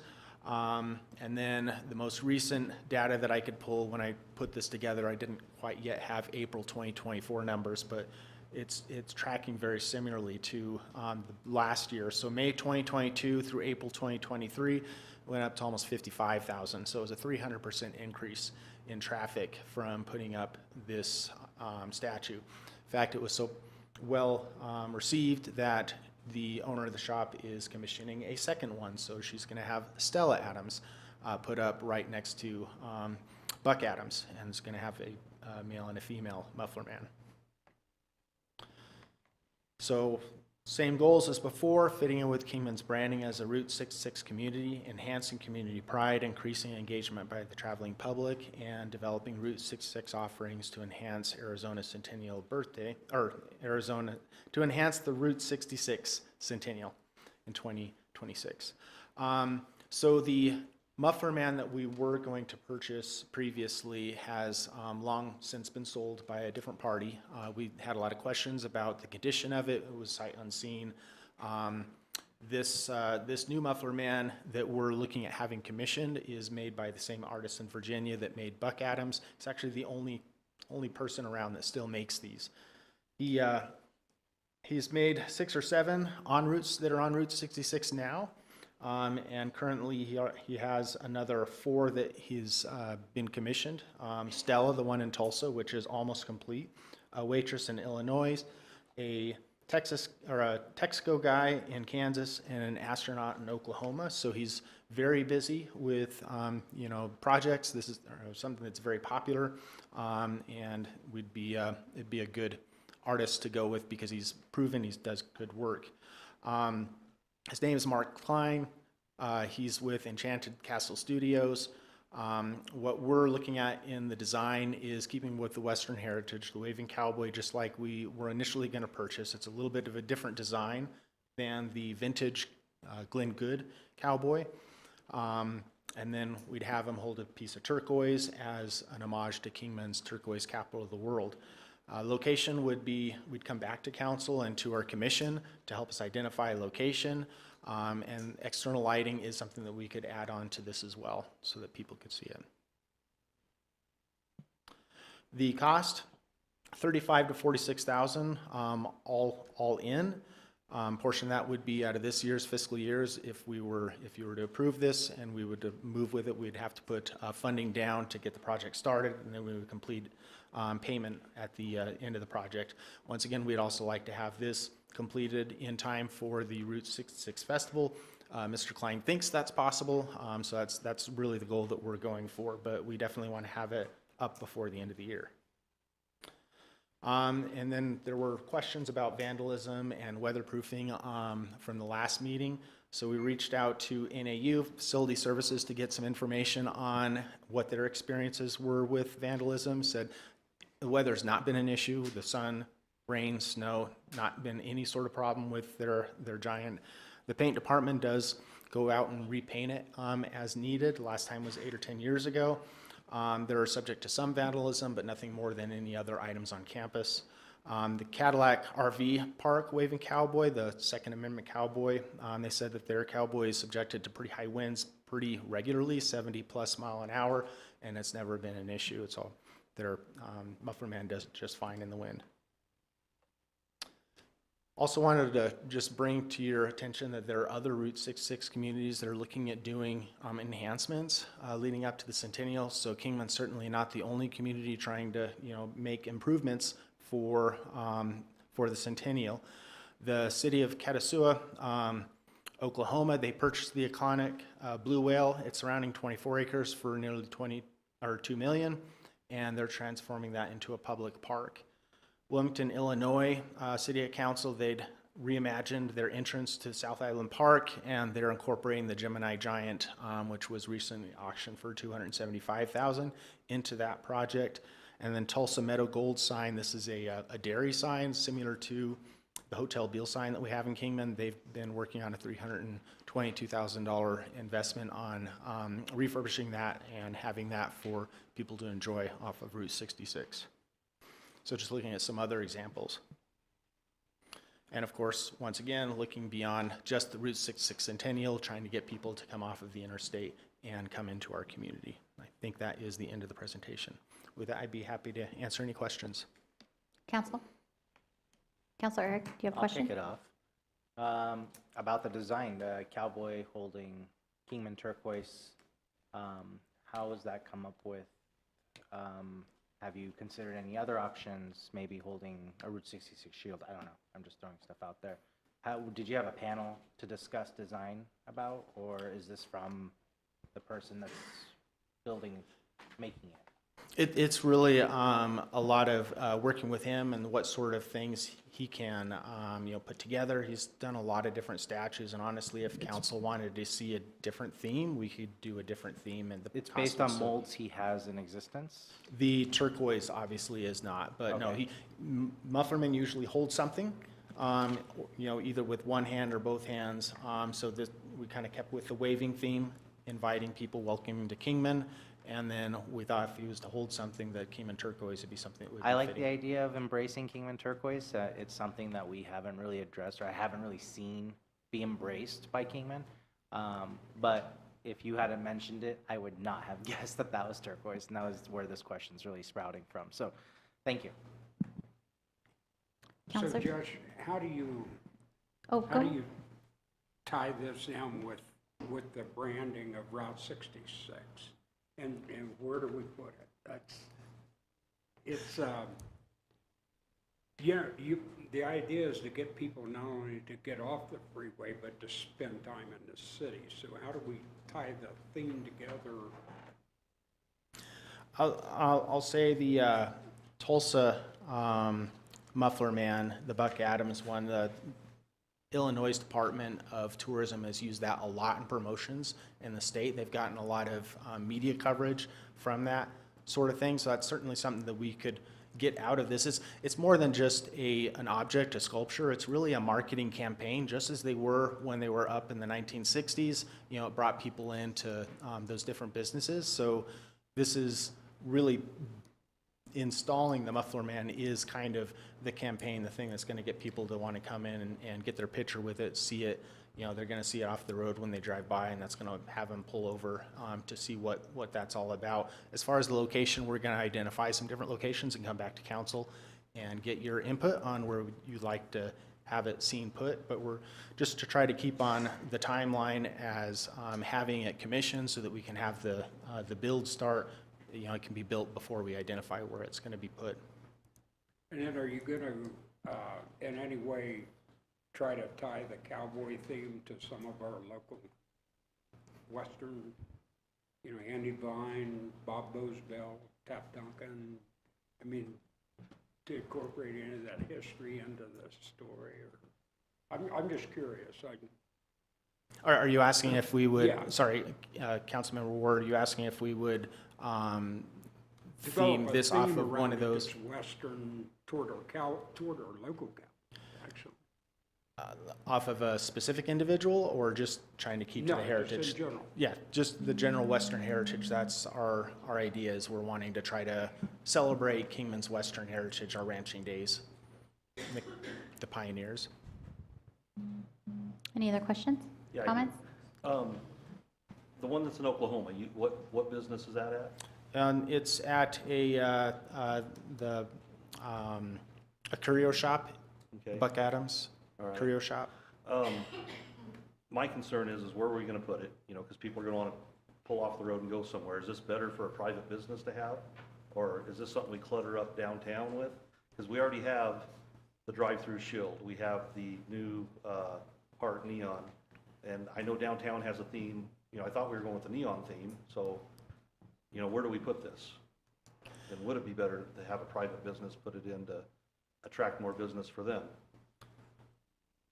I will say, when I was at U.S. Travel's IPW, I mentioned the Muffler Man project in some side conversations, and there was quite a bit of excitement from people about hearing about this, you know, going up on 6-6 and being able to come and have the experience. So certainly a business could do it like this curio shop did. There isn't one currently that's made any point about putting anything up. I think putting one up for the community is our proposal here to represent Kingman and our culture of Route 66. Councilor Staley, then Councilor Eric. Yeah, I think that these are neat, they're kitschy. You know, I appreciate you bringing us some outside the box things. But I also appreciate Councilman Walker's comments, and that's kind of what I was thinking too, is that for me, I think this is more appropriate for a private business to purchase, put in front of their establishment and bring in customers the way that they were originally intended. I could see this going in front of the Dam Bar, King's Inn, even like Cal Ranch or Martin Swanee, and I just wonder if one of those businesses wouldn't be willing to make an investment like this to see their sales go up, and then we kind of win in the process, and them having more people come by and take pictures, because it is it's an expensive investment. But as you had already pointed out, this business has seen a lot more traffic just by having it out front. So for me, I would like to see a business purchase one of these and place it along Route 66. Thank you, Councilor Eric. I'd like to see some. Mine was really similar to that. I was just gonna ask, is it possible to maybe go half-seas with a business on this? And I also want to point out his belt buckle is 66 as well. That's it. All right, any other comments? Yes, Please. Councilor Savage. You knew this was going to come. All right, so went on vacation to Texas. Drove back through San Antonio. There was one in San Antonio and one just outside of San Antonio in Bourne, and they were both in front of auto dealers. So apparently that private business thought it was worthwhile for them to get it. To me, and the rest of the council may feel that way or not, is this money, not so much the 66 sign, I totally agree with that, Josh, but having more billboard activity, especially with the 11 coming through, of getting people into the town instead of hoping that they're gonna see it. I think that money could be allocated a little differently. I'm just not feeling it, brother. Sorry, but thank you. You did a lot of extra work for us, and I do appreciate that. Absolutely. All right, I echo a lot of the comments. It just doesn't fit. I just think it just doesn't fit with our branding. It doesn't fit with our neon experience that we're trying to create. I'd like to see some existing enhancements to what we already have. So, I'm talking about like the welcome to Kingman sign. Can we, really focus on making that so dynamic that when somebody comes to town, they see it, or putting something, doing something at the other end of town. I would really like to see that. To me, when I see this and I hear the history of it, it's great and it's wonderful. It's nostalgia though. And it's not something that the generations that are coming up are really kind of grasping onto. And so I struggle because I want to know the demographic that's going to these places, what's the age demographic of this. And so I feel like we need to bring it forward a little bit more. So I'd also like to know on the EDAC discussion, was there any discussion about other projects, or was this a project that was supported by them or just brought to them for approval? How did that go? Vice Mayor, they requested us to bring it back to them. Okay, all right. Well, again, I think that we have some things that we could improve upon, and I think that we could spend those funds in that fashion. I too would like to see a business take this on, but then again, I don't know that I even want it in Kingman, because it doesn't to me, it doesn't represent Kingman. So I do have somebody from the public. If nobody else has any questions for Josh, I do have somebody from the public that would like to speak. Yeah, Councilor Eric, of course. On the second slide, this is the second time it's been presented. What was the second slide? The one that talks about the Placer AI with the drive-through shield. You mentioned this, and I just wanted to make sure that I'm understanding this right. You mentioned that the shield is driving all this traffic, but this is really just pre-COVID versus post-COVID visitors to the powerhouse. They didn't drive through the shield, right? So, it's not necessarily that the shield attracted this business to the powerhouse. The correct? shield was definitely an impact. I can't say that it was the entire impact. There's going to be other factors, correct? Okay, thank you. All right, thank you, Josh. Thank All you. right, I do have a member of the public that would like to speak. Apologize for the last name, but Tim McGells? Melville. Oh, goodness. Sorry for I the need writing. new context. Hello, sir. How are Can you Can you please, what am I supposed to ask him? Just his name, Oh. just so we have it for the record. All right, could you please state your name for the record? Tim Melville. Thank you, Tim. I wanted to talk about the rezoning, and the case number is RZ23. Oh, okay. So that'd be the next Yeah, it's item. not on this. I apologize. I have 4A that's circled on my agenda, so sit tight. We're getting to that one Okay. next. All right. Thank you. Apologize for that. That's 5A. All right, council. Have we had enough discussion about the waving cowboy? I will entertain a motion. I will make a motion that we deny this purchase. I have a motion. Do I have a second? I'll second it. All right, we have a motion and a second. All those in favor signify by saying aye. Aye. Any opposed? Same sign. All right. Motion carries. All right, moving on to new business.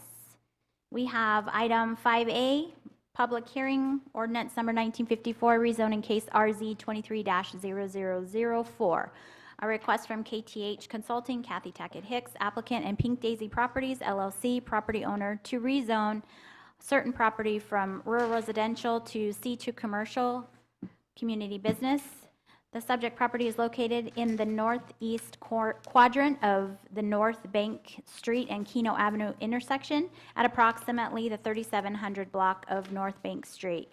The subject property is approximately 2.13 acres in size and is currently identified by the following parcel numbers assigned by Mojave County: 320-04-064J and 320-04064H. Staff recommends approval. Mr. Rodriguez, welcome. Good evening, Vice Mayor and members of the council. Yes, this is a rezone that was heard by the Planning and Zoning Commission. Pardon me. As you indicated, it's located, there's two parcels, two 1 acre parcels that front on Bank Street at the northwest corner of Bank and Keno. There's one parcel on the direct corner and the other one just north of that. Current zoning on that is RR rural residential. The applicant has asked that it be rezoned to C3. Planning and Zoning heard that at a public hearing on February the 14th and voted 5-0 to approve the rezone and recommend it to the council for final approval. There was a number of members. There were a large number of members of the public that were in attendance that day, as well as the applicant. I know the applicant is here again today, as well as some of the public. And I think Mr. Melville is the one who had indicated he wanted to speak on this project. The applicant has indicated that their intent, if this rezone is approved, to move forward with an application for a conditional use permit to build a multi-story self-storage facility. It'll be a climate-controlled self-storage facility. And if that in fact is the case, then we could place some conditions on that particular use if we wanted to limit the height, because I know they want to do a multi-story type of a use. I indicated it was going to be climate-controlled. There was some concern by the public that this was going to be a cold storage facility with heavy truck traffic going in and out, but that's not what this is. What they're intending to do. It'll be a self-storage facility that will be climate-controlled and heated and cooled for people's personal belongings. That pretty much describes the project. I have staff available here that had created a PowerPoint presentation if you'd like to have more information about that before you open the public hearing. I would like to see the PowerPoint presentation. I don't know how the rest of council feels. Madam Vice Mayor, if I may just make one quick clarification. Mike, you had mentioned C3. Is it C3 or C2? I'm sorry, it's C2. Thank you. I misspoke. Yes, RR is C2. And there again, that would allow the use. One of the other things I did want to mention, that this is consistent with the general plan all along Bank Street, on both sides of Bank Street from Airway to Gordon. The general plan is showing either light commercial or community commercial on both sides of the street, which is why this the Planning and Zoning Commission recommended to approve this. The applicant had two other parcels that fronted on Arizona Street that were behind these two parcels that they wanted to be included in the rezone for commercial. However, the Planning and Zoning Commission thought that it was more appropriate to leave that as residential and just the 1 acre parcels that are fronting on Bank Street to be included as in this rezone. All right, thank you. I know that this is in the backup. I mean, I've seen it, but for the public's benefit, I really would like the presentation. Thank you. I'm going to ask Rosa to come up, and she was the staff planner that worked on this and was familiar with all of the slides that she created, so I'll have her go ahead and do that. And I'll be happy to answer any other questions either before or after you open the public hearing. Stay close. Thank you.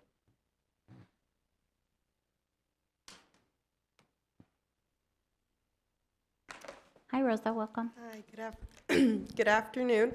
So this one was originally another planner's case, but I'll be happy to go through it with you. And if you have any questions, you can go ahead and ask those to me as well.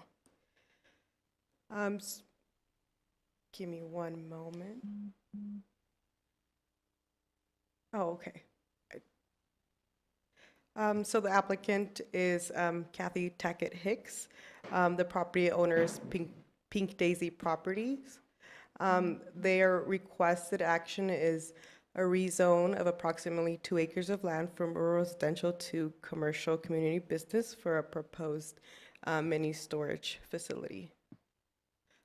The subject property, you can see there, is on the northwest side there of Keno and Bank Street. There's also been some recent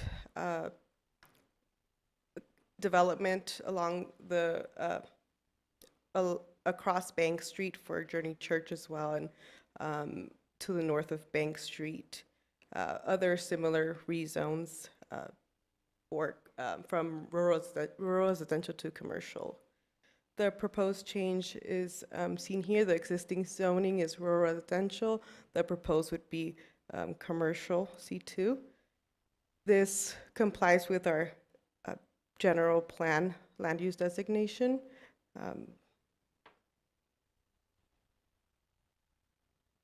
There's existing utilities available there on Bank Street and along Keno Avenue.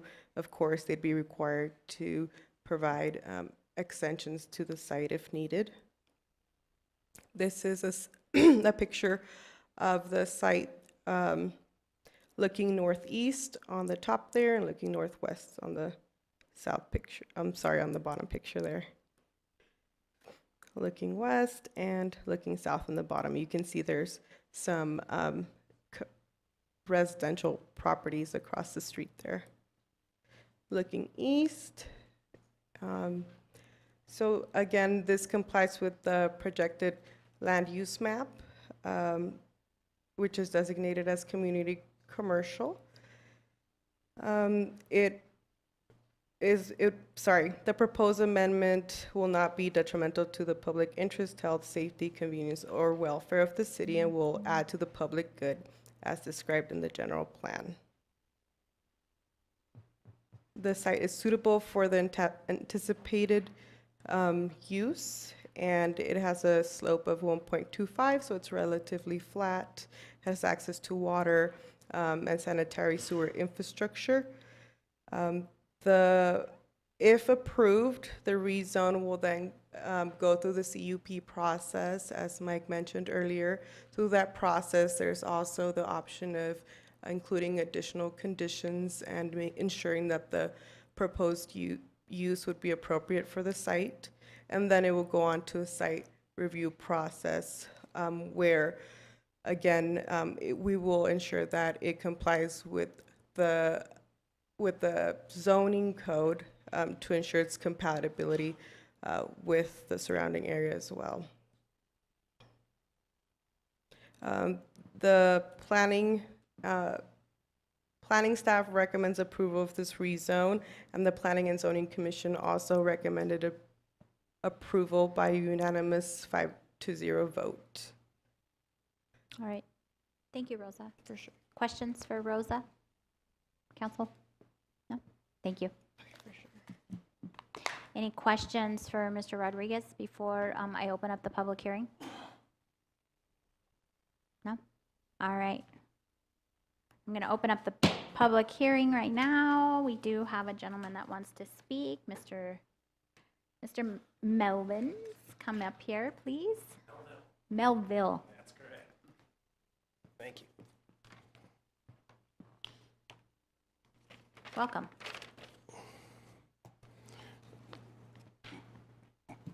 I don't mind there being, new businesses and, because I know on the master plan, which I was explained to before, it's, you're going to change it to commercial eventually. I just wasn't sure that a public storage, there's plenty of them in Kingman, but if they did, my biggest concern was the height of the property. It's been talked over in the previous things that it's going to be kept under 2 stories. And I wanted to make sure, I was curious if they were going to have any underground, if that would affect the community at all. And I had a big problem also with with lighting. I know a lot of these places I've seen, they're just lit up. It looks like a big glow out there. So I just wanted to make sure if this did go through that, there would be something said about the lighting so that when you're standing out, when I'm looking out my front window, I don't see this, big glow bomb there, if they could do something with that. And I was also concerned just because the Pink Daisy Company owns the other 2 parcels behind them, that if one day they just decide, oh, you know what, we have a storage place, what if I just asphalt this place and then I'm gonna start parking vehicles there? And I didn't think that was a good idea at all. And one last thing I did have to say, I think I just, going back to it being a public storage, is, how long is this gonna stay open? There's other, I don't live on that one corner, but when I'm looking out on Benton, I'd be looking straight across towards it. And my one thing, I just want to make sure if they do something, they just keep the Pink Daisy Company honest and make it look good. Because I know with that I just didn't want to keep them, towards open all the time. Because I know that some of the ones where I used to live, a lot of them are open 24 hours a day. People just drive in there, they start opening up these doors, they go through there and make a lot of noise. So if there could be some limitation on that.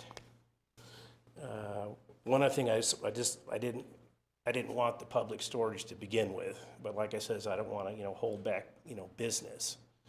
But to put it right there, I just hope it doesn't drop the home values, because, people start driving, they see this big building right there, and all these cars going in and out all the time.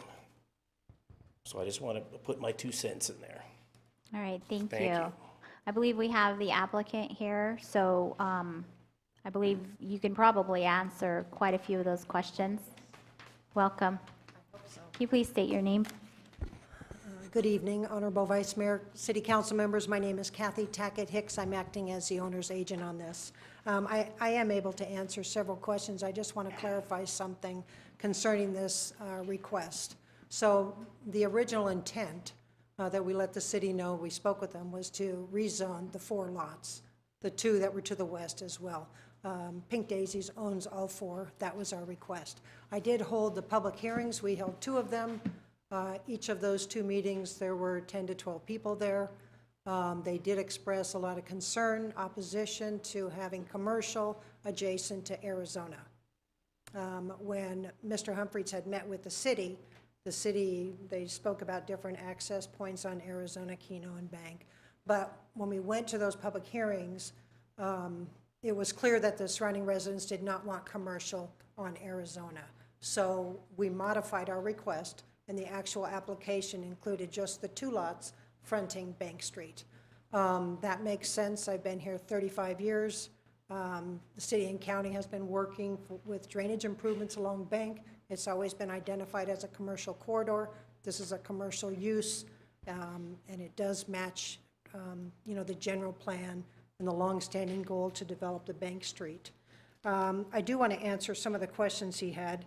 There's no underground storage connected with this. The lighting for this would follow a dark sky ordinance, and I don't know if the city has a specific one, but they're all over the state, dark sky ordinance stuff to help so that lighting is shielded downward as opposed to upward and out. Concerning the height for this, on a C2 zone, you're allowed to go up 50 feet. On the existing rural residential, which is for large single-family residential lots, you already have a height allowance of 40 feet. So it's not that big of a stretch from the 40 to the 50, and I guess I would just remind everyone of that. The facility would have limited hours. It would not be 24 hours, but I really think some of this stuff is part of the CUP discussion and not the rezone application, but I did want to address a gentleman. And also on Bank Street, the development standards for commercial developments is upgraded similar to what it is on Wallapai Mountain, so it would have to comply with elevated development standards. It is a climate-controlled storage facility. I think I hit most of his stuff. I guess I would also say that a rezone is completely appropriate because I don't think anyone wants residential driveways backing on and off to Bank. We already have that situation. I think part of the confusion with the general public is they were not aware of these plans for commercial on Bank. So there is a conflict to the south with commercial development, but it is absolutely appropriate for commercial in this location. It matches the plans and 35 years of work for Bank Street, and I would ask you to please approve it. I'm happy to answer any questions. Council have any questions for Ms. Hicks? I have a couple. Yeah. So when you talk about the elevation, are you talking about the facade? It's going to follow? No, I'm saying a height elevation for any structure in a zone. So in rural residential, you can go up to a 40-foot structure. No, but when you were talking about the elevation, you were referring to height. I am referring to it as a facade. Like, what is the building going to look like from the exterior? So this is not about a facade. I wasn't addressing a facade. It's just the physical height of the building. I understand that. Right. So at the CUP, if you want to see what it looks like, maybe I can try to get the building. Is that what you? Okay, so we won't see what the exterior of the building is until they go through the CUP process? You want to, I can jump in on it, correct. So Okay. what you're having is at the zoning process, you're just Right. determining the zone. CUP and design review are different processes, and that's where you're going to be looking at what project they're proposing to put on there that's not a permitted use, but one it's permitted by a conditional use permit, and then where you can attach certain conditions. And then again, also there's the site review. Okay, so the restrictions will come through the CUP process? Correct. Not Yeah, necessarily it's through the zoning zoning. is just Okay. you're setting the zoning for Well, the. and I mostly was wanting to say that, you know, to the public so they understand what that next step looks like. The other question that was raised was behind. So the intent of the property behind in the residential area, any pavement, parking, what does that No, look he like? had originally wanted to be a large part of the storage facility, but it was clear through the process that they did not want commercial right there, so it's going to stay rural residential at this time. Okay. And Vice Mayor, can I interrupt? Just want to make sure Of it's course. clear. The CUP process goes through P&Z with Yes. the adoption of the zoning code. So it'll be planning and zoning that will address that. Right, So- that was my next question, and the concern that I have is Mm-hmm. that we don't currently have, CUPs are not coming to council, which to your point, in an earlier meeting, we wanted to see that changed, so. I had hoped that would have been accomplished by now, and I know this is your second meeting, so we had asked for that rule to be changed back quite some time ago, so CUPs go to council for final approval, and certainly I'd like to have that fixed before this comes back. We'll Thank make you. it happen. Please and thank you. Thank you, Ms. Hicks, I think that's all the questions we have. Council, have any Thank other you. questions? Thank you so much.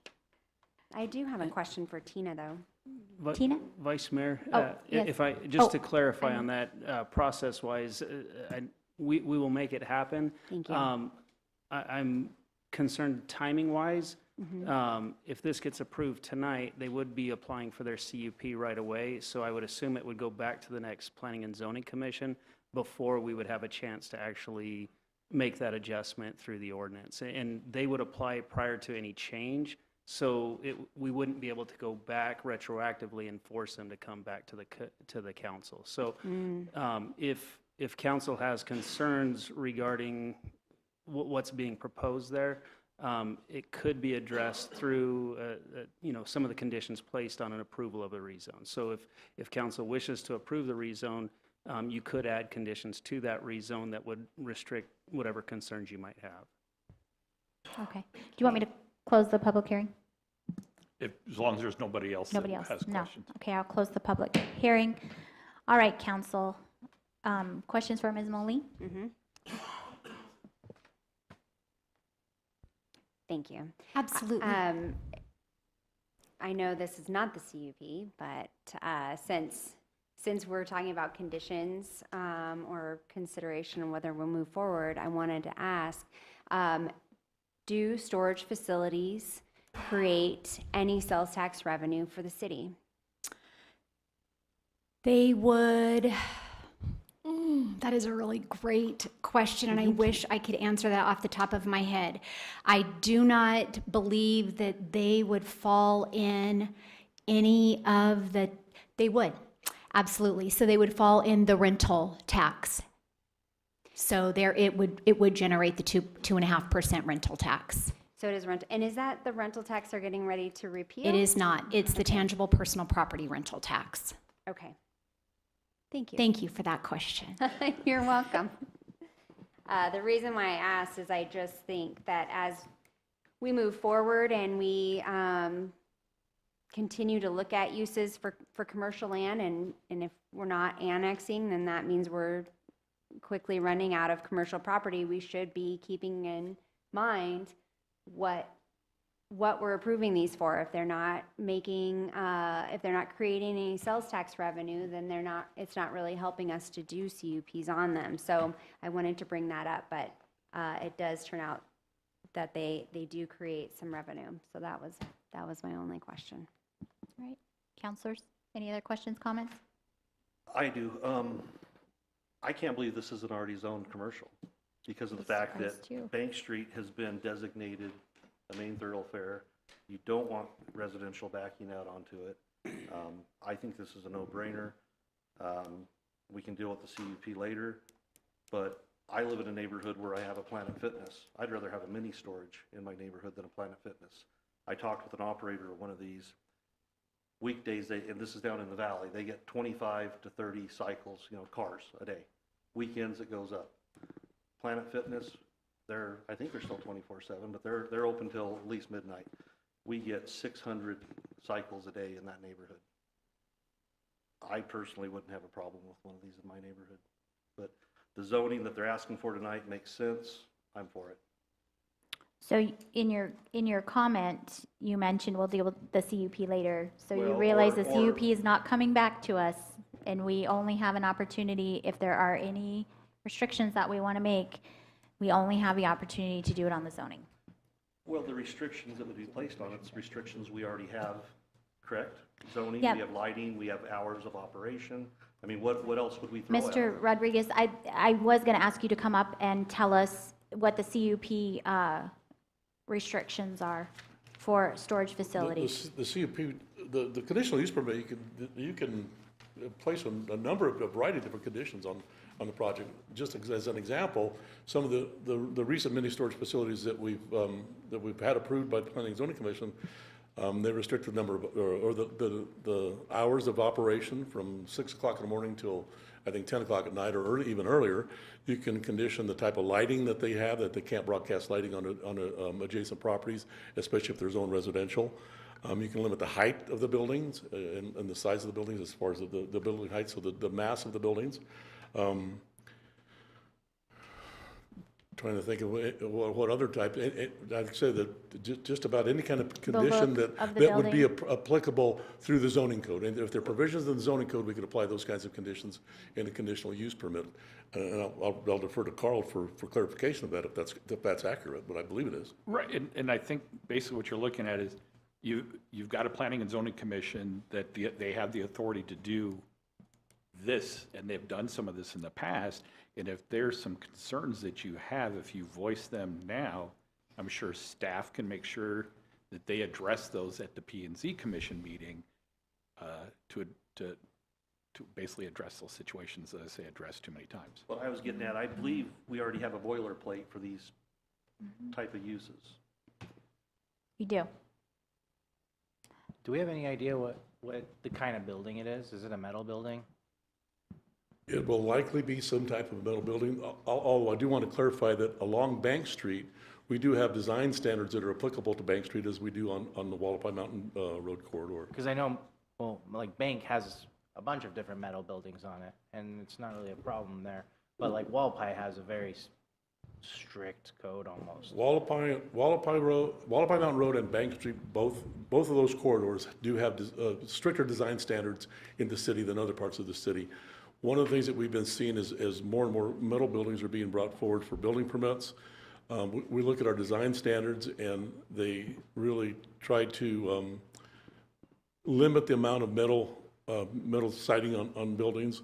We've found some of these builders now are being a little bit more creative, and they're providing metal siding type panels that mimic stucco, so they have a pebble type of a finish. Some of them have a stone, either a printed stone or a textured stone type of a finish on them. So there's a variety of different things that we can do to these buildings to make them look much more attractive and comply with our design standards, and not just be just a flat metal building that people don't want to see. We've had a lot of people have expressed that they don't want to see that type of a building, especially when they're driving through the city and different parts of the city. And like I said, Bank Street and Wallapai Mountain Road both have stricter design standards.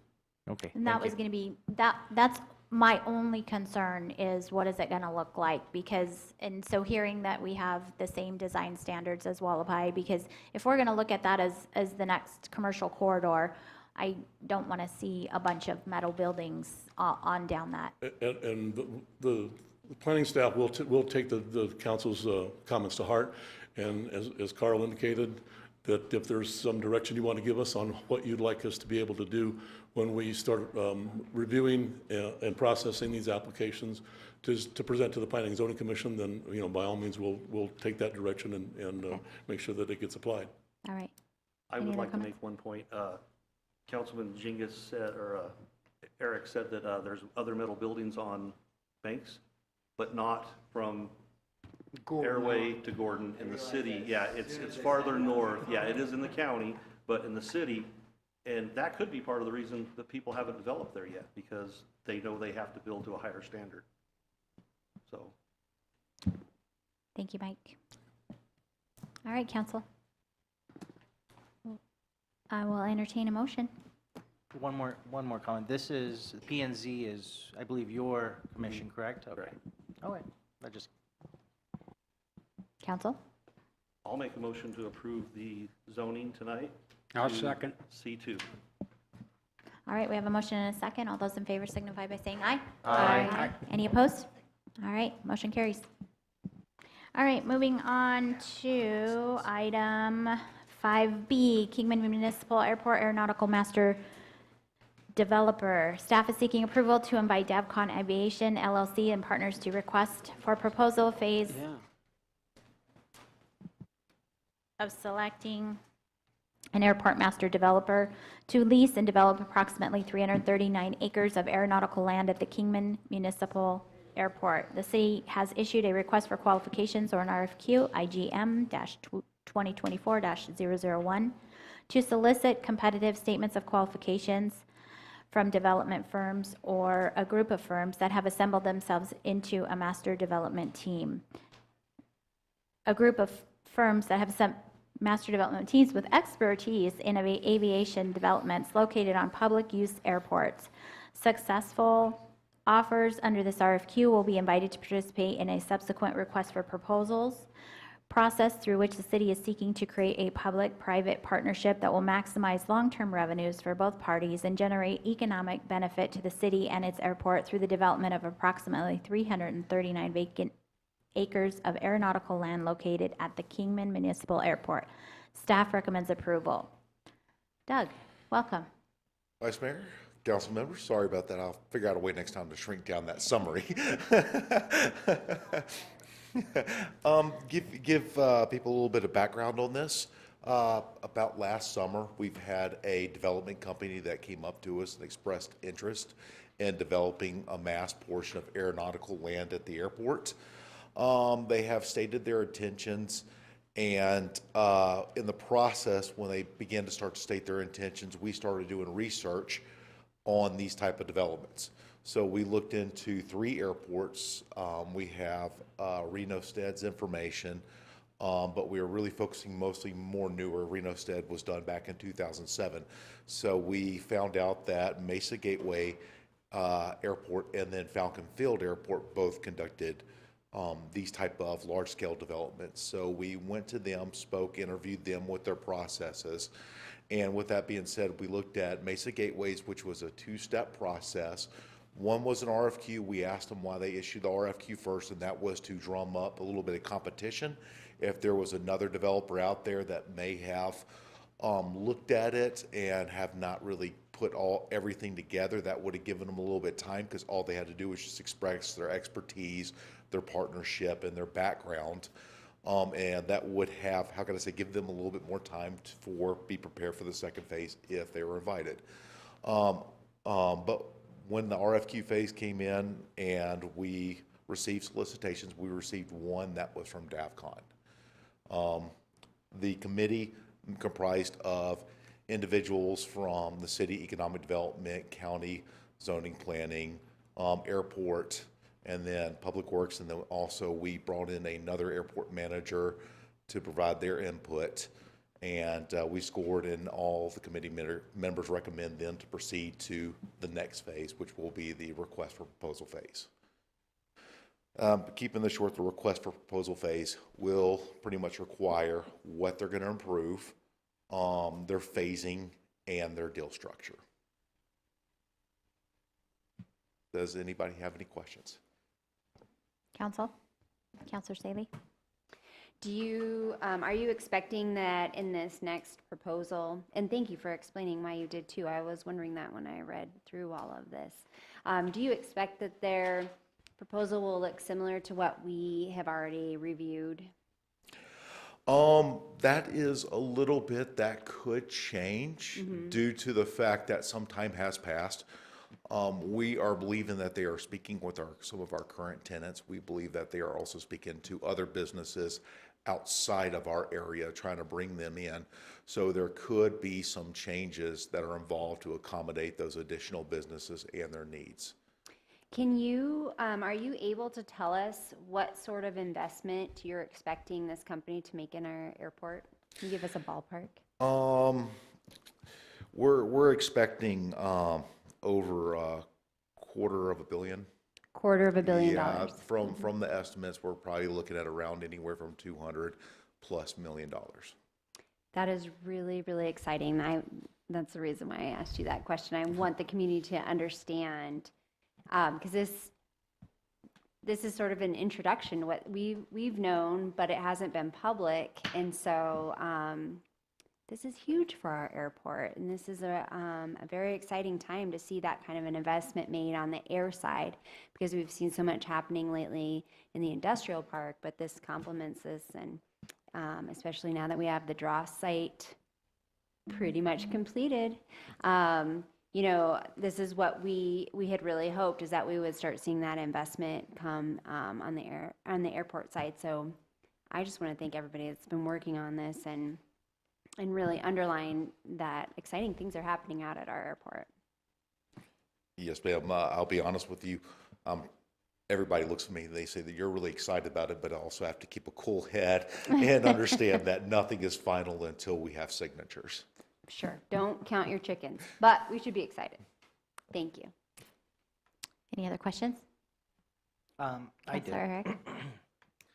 So I got to tour. Doug gave me a quick little tour today of the area and kind of highlighted a few points, and it is an amazing project. I just want to emphasize that. I'm super excited. Now that the dross is done, we can finally work on an airport and make it, you know, a central part of Western U.S. aviation.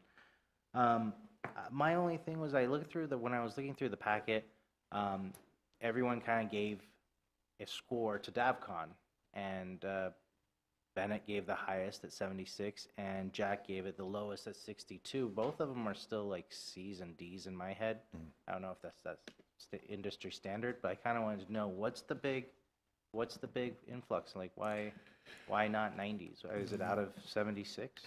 The primary problem that we did see in there was that we did request their financials. They did place in there, they will give the financials upon further into the process, and that right there was automatic minus 10 points. Okay, and the other thing that I saw that kind of struck me with the RFQ phase before the RFP phase is DavCon now knows that they don't really have competition in the picture, right? Is that a fair statement? Yes, sir, that was a fair statement.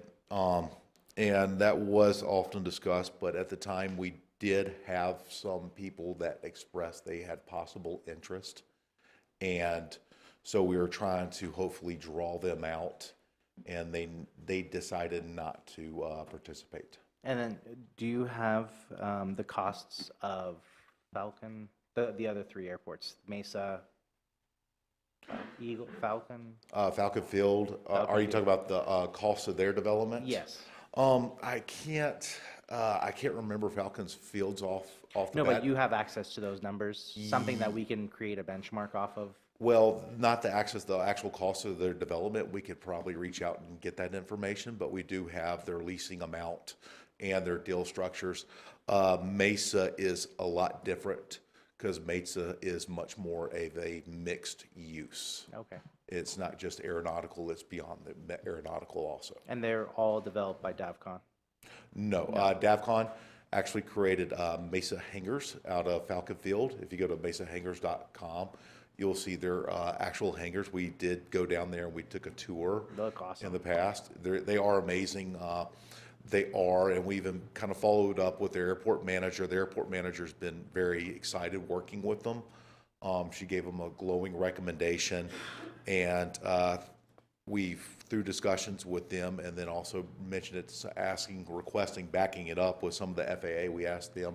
They do say that it's one of the most environmentally and energy efficient hangars that have been constructed in decades. Okay. Thank you. Any other questions? Madam Vice Mayor, if I may just offer, Councilman Eric, I think you raised a great question of, as far as the competition goes, now they know that they're the only one. I just wanted to reassure council that during the RFP phase, we will have the opportunity to negotiate. So if the proposal comes in and there's numbers that we don't like, we do have the opportunity to push back on those numbers as well. So. And one other thing, we have already done an appraisal for the property, so we already know what the fair market value of that property is. So we're just not going to let them come in and say, we'll give you 3 cents for something that's been appraised for 18 cents a square foot. Okay. Any other questions? I have a couple questions. During the RFP process, will we also see their financials during that process? We do not have it written in the process for the actual scoring side, but we could make that request. I'd like to see that request in there, just to understand their funding sources and, what capital. Will we also, during that RFP process, will we see the design concept? Yes, ma'am, that will be pretty much, how can we say, get to their final design concept. Okay. With their estimates for, how can we say, hangar size, space, possible aircraft storage locations, and including their phasing build-out plan. With these, a lot of times what you want to do is phase the property into multiple phases, so they don't have all the land to develop on just sporadically. If they can't complete phase one, then there's penalties that are involved and possibly not be able to go to phase two. So that will leave the city with still some additional property, and they're just stuck in their original area until they complete it or suffer the additional penalties. Will we have any input in the design phase or negotiation on the design? There could be, like for the city, yeah, we will have some say in some of those designs. One thing is it still has to kind of line up with our airport master plan. Okay. In a lot of retrospect, and then also, it won't be too good having a 300, 400 foot tall hangar piercing into one of our safety areas and causing some problems. So Sure. there will be some wiggle room on that in discussions. Okay. And my final question is, has DavCon done a project this big before? The largest one they have done, yeah, it's actually a little bit bigger than that. I believe it's about 400 something acres. We did ask them that, 336 acres, but no, they've had done projects around 400 acres before. And we've reached out to those individuals? To that airport, ma'am. And you vetted that? Yes, ma'am. I don't want to say what they stated and speak for them, but they're very, very positive, and they said they will definitely work with them again in the future. Okay. So they did finish the project? Actually, they're way ahead of schedule. Okay. All right. Okay. Those are my questions. Councilor Eric? You mentioned that it was going to go according to the airport master plan. So that includes not just these mixed-use hangars, but also storage? Storage, they are looking at storage. That is one section that they have, originally when they started approaching the city back in the summer, they did see a need for additional storage. That is one item that from the airport standpoint we have recognized. We've had our tenants discuss that, and we've had discussions with our tenants in a lot of their leases, it stated if you harden the ground, because the ground's a little bit too soft out there, if you put an aircraft, it takes one monsoon and it will sink. So we've had discussions about ground hardening, where if they ground harden, we will reduce their lease till they recuperate their cost. It's just, when it comes to ground hardening, it can get very expensive very quick. One estimate that we got back, we reached down to Pinnell, and it was about a 50-acre location, and it was $3 million to ground harden it to support the larger aircraft. Okay, thank you. Any other questions, comments? All right, I'll entertain a motion. I'll make a motion to, let me look at this item, to invite Davcon Aviation and Partners to the RFP phase of selecting an airport master developer. I'll second. We have a motion, we have a second. All those in favor signify by saying aye. Aye. Any opposed? All right, motion carries. Moving on to item 5C, approval of Stockton Hill Traffic Interchange landscaping. The attached proposals are for consideration and approval for landscaping a portion of the I-40 and Stockton Hill Road interchange. 2 proposals have been included, one as a bid alternative. Proposal A is $278,290.75, which is within the 5-year capital improvement plan for interchange landscaping. Proposal B is a bid alternative in the amount of $455,071.25 and includes funds budgeted in the beautification, branding and signage capital project. These funds were intended to place monument signs on I-40 on Kingman's east and west sides. If proposal B is chosen, the signs will be budgeted at a later date. Staff recommends proposal B. Welcome, Jack. Good evening, Vice Mayor, members of the council. If you give me just a second, I have a couple of exhibits. They were in your packets, but I wanted to pull them up, and I think I'm fighting IT with the mouse here. So, as it stated, we had in the capital projects listed for some improvements to the traffic interchanges. We actually had bid all 3 of those out, and that is a lot of area between all 3 of them. It's actually around 6 million square feet. And so the bid for all 3 of those to go to a full development was like $7 million. So we came back and we scaled back. In the past, we were directed to look specifically at Stockton Hill initially, and then we phased money in for each year in the capital projects. And so we set out to get a bid for a smaller portion of the traffic interchange, again, specifically Stockton Hill. And so the other project that was listed was in branding beautification. Councilwoman Stilley asked about that the other day. And so what I was wanting to bring forward to the council and make a recommendation on is actually taking the funds for the 2 entryway signs that were proposed for I-40 on either end of Kingman. Those were designed and are ready to go. We've worked with ADOT on potential locations, but with the interchange work occurring on both ends of town, it may be pertinent to hold on those, invest more into trying to complete a larger portion of the interchange landscaping, dress those up, and then we would budget for the entry signs as Rancho Santa Fe and the West TI are completed. And so give you 2 proposals. Proposal A is based on the actual amount that is budgeted for traffic interchange landscaping in the CIP. And then proposal B is actually the amount of the landscaping plus the dollar amount that was included for branding beautification, those signs. And so we would do a larger portion. And I apologize, I guess I should have just pulled these out in a PDF. The file size was kind of large. I do have the numbers for you. So we would start at Stockton Hill and work our way up each of the ramps, on ramps, off ramps for both east and westbound traffic. And so with proposal A, that only gets us about 160 feet from Stockton Hill, and it's just not loading for me. So again, I apologize. And then proposal B would actually take us 300 feet. A big part of that is we were able to, we obtained some rock from ADOT. They had a pit that they were operating and had a gold colored rock that matched one of the samples that we had used when we were laying out what the project would look like. And so we have roughly 700 tons of that rock sitting in our yard. You guys have probably seen the mountains sitting outside the fence, and that's what we're going to use for a big portion of this. So cost savings in that as well. And so with that, again, my recommendation would be for proposal B, and we would delay the construction of those entry monuments until the completion of the interchanges. And with that, I try and answer any questions. Council, questions? Councilor Staley? I agree with you that we should go with project B.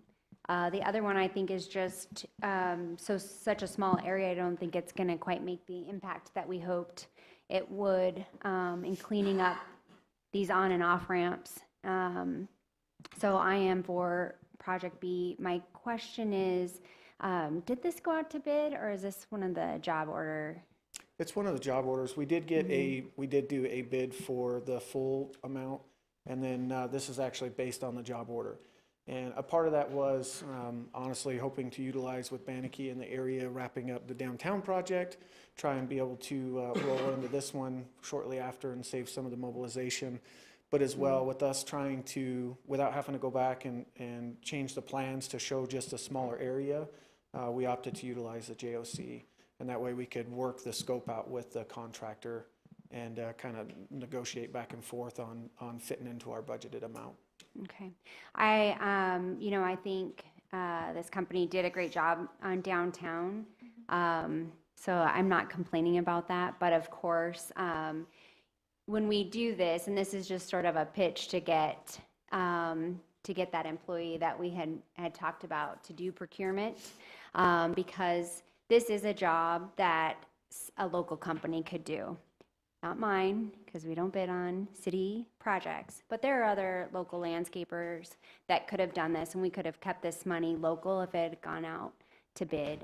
So I just wanted to make that point. I'd like to see us move forward with that person, hiring that person, and then trying to keep jobs local when we can. Understood. And Councilwoman Steele, if I could, a bigger part of this, just because this is not city right-of-way, is actually working with ADOT. And Bannockey does a lot of ADOT work, and so the permitting and pieces that we're going to go through them, that was actually one of our considerations for using Bannockey specifically in that. We do have other JOCs that are local to Kingman and local to our area, but that ADOT coordination piece was part of our conversation. I can understand that as well. Thank you. Yes, ma'am. Any other comments? I had a couple questions. So the difference between the 455 and the 278, that's the cost of the signage beautification? Yeah, in that line item, we had put some money for the sign specifically, and I apologize, I should have pulled that number. But there was also some additional money that was carried in there for other branding beautification pieces. I think they've done some banners and things out of that. And so I just pulled the whole $180,000 that was in that line item into that proposal. Okay, so then do we have a placeholder for that in the coming budget year, or Yeah, moving forward? What's the plan to replace the funds that, how's that going to work in the future when we're going to do the signs? So I guess what I would be doing is putting in a capital project for those signs if we were going to do those. And then at that point, that would be up to the manager Walsh and finance and council, finding those funding sources. So it will not hit this fiscal year budget that we're in? There's no placeholder for those funds?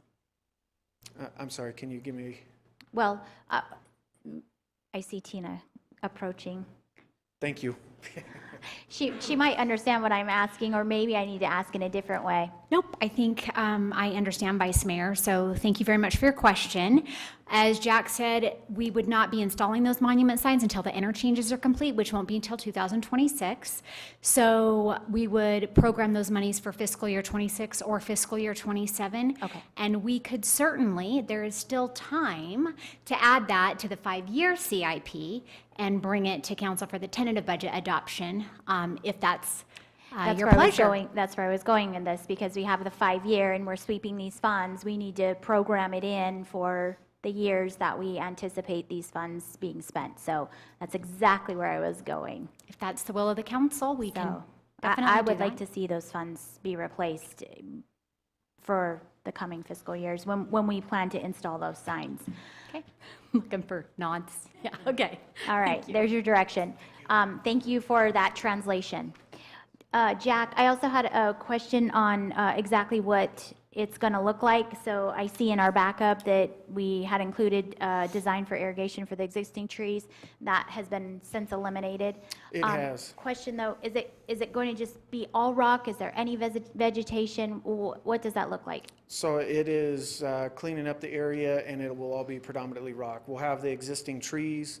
We had actually tried to salvage the irrigation that's in place from when ADOT landscaped it or built it. I don't know if the landscaping was installed when they actually constructed I-40 through Kingman, but the irrigation is not serviceable. And so the irrigation was actually a major cost just because they are such large areas. And so the existing trees, hopefully with some of the wet weather we've had, they'll be doing better, but we did eliminate the irrigation because of cost. The cost alone for the irrigation on the three, I think, was like $1 million. Right. So my question is, why aren't we replacing that with some drought-resistant vegetation? So we can always go back and put other vegetation in. You see in Phoenix and things, they put cactus in. Yeah. Actually did a little bit of research on that. Even when they install those, they do a establishment period. And many of those actually still have irrigation. It's low water usage, but they still have an irrigation system. So if that was something we were directed to do, we could look at some alternatives. They have some watering bags. I apologize, I can't remember the name, but it's a small bag you put around your cactus or say a plant, and you can fill it with water with a water truck, and it slowly seeps that out, and you're just constantly refilling that during the establishment period for that plant. But we did not include that just so we could get enough rock down. Okay. I guess my thought is, if we're going to hope that the rain is sufficient enough to sustain those trees, if it's not, then we've got dead trees. So yeah, and some of those trees, and I'm by no means a arborist or really can talk about green things in general. That's probably why I live in the desert. But some of those trees are obviously very mature, and we had the landscape architect that we worked with on a couple of projects in town one day, and him and I went over there and drove them. And some of those trees are just they're kind of at the end of their life cycle. I specifically thought maybe it was a disease or something else we could treat, and that didn't seem to be the case. Okay. Vice Mayor, I had a quick Yes. question. Councilor. That kind of confused me after saying that, because on the map on the packet, there's 330 plants listed, 110 Arizona rosewood, 76 soap tree yuccas, and 144 century plants. What's that? So those are in the plan that we would do had we installed irrigation, but with no irrigation, we eliminated all that because we don't want to plant something that we couldn't keep alive at that point. Okay, thank you. Councilor Staley? So can you tell me why the irrigation isn't salvageable? The pipe fittings, it's all glued PVC. We don't have any as-built, but we did try and charge it and go back through some of those. It's cracked. It's been damaged by trees growing through it because the roots from I don't know what kind of pine tree they are, but many of those have been crushed or broken. And so we tried to fire portions of it up, and the amount of time and effort just trying to go locate, let alone the main lines and the branches in the ground, all of the surface, the emitters and everything have been wiped out over years of them and whoever's doing maintenance, mowing or grading the surface. And so it's almost a restart at that point. So it can be done. It's not, because it's just irrigation. You're just digging that up and replacing it with new PVC and emitters. The amount of money digging those up, because we looked at a portion of it, and the amount of money and time spent digging up and trying to make those repairs and find, because we don't have as-built, so we're out potholing looking for lines where if the water's not coming out where the emitters broke off, if it's plugged or broken or something somewhere else, you're just constantly working at that. And And then with the new planting out there, the existing system wouldn't have been sufficient for the additional plants as well. So we're happy to go back and relook at the irrigation, but that was the largest cost, one of the largest costs in here outside of the actual landscaping. Just the irrigation again was roughly $1 million. I mean, it would look a lot nicer if I had plants in it. All right, we're gonna do it. I'd rather do it the right way, and maybe that's where you could use a local contractor to see if they couldn't help you get a better bid just to repair or replace the irrigation. You know, I know you already have somebody out at the airport that you use, and he could do that job. So when I say we actually did talk to a local landscaper to make those repairs. And they couldn't do it? It was time and money. Okay, so And I'm again, gonna if let we- it go, but I personally would like to see plants in there.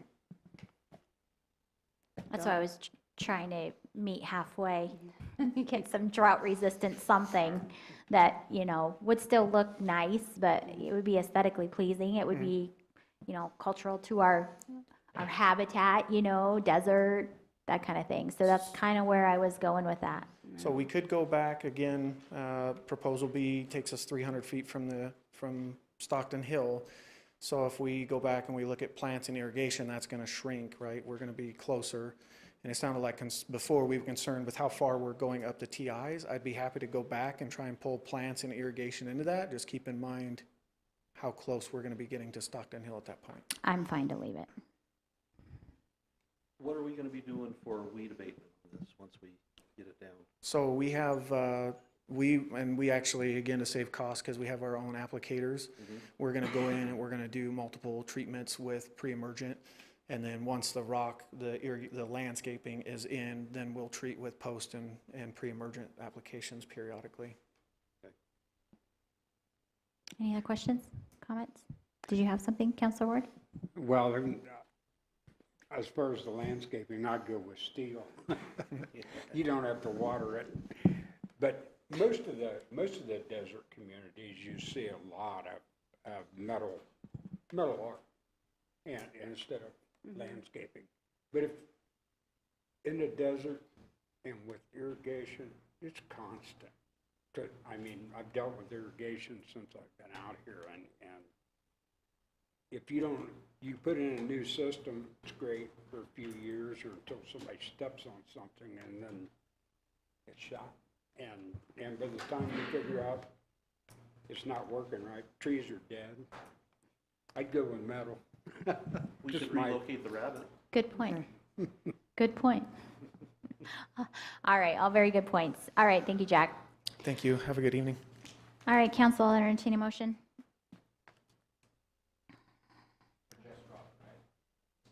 We have a couple different proposals, so So proposal B, you're asking for a motion for proposal B with Just Rock?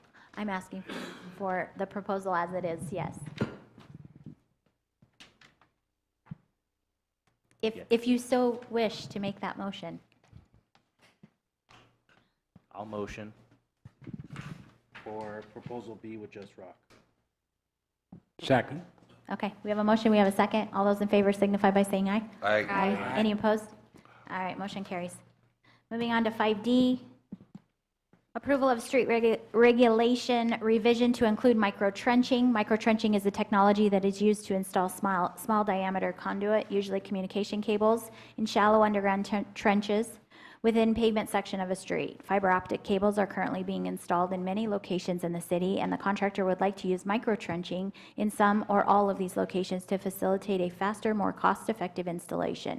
Engineering and Public Works have prepared a set of standards based on our research that we feel will work best in the city of Kingman. City engineering proposes a revision to the city street regulations, particularly the section on work in the right-of-way, to allow for the use of microtrenching using the standards developed by city staff.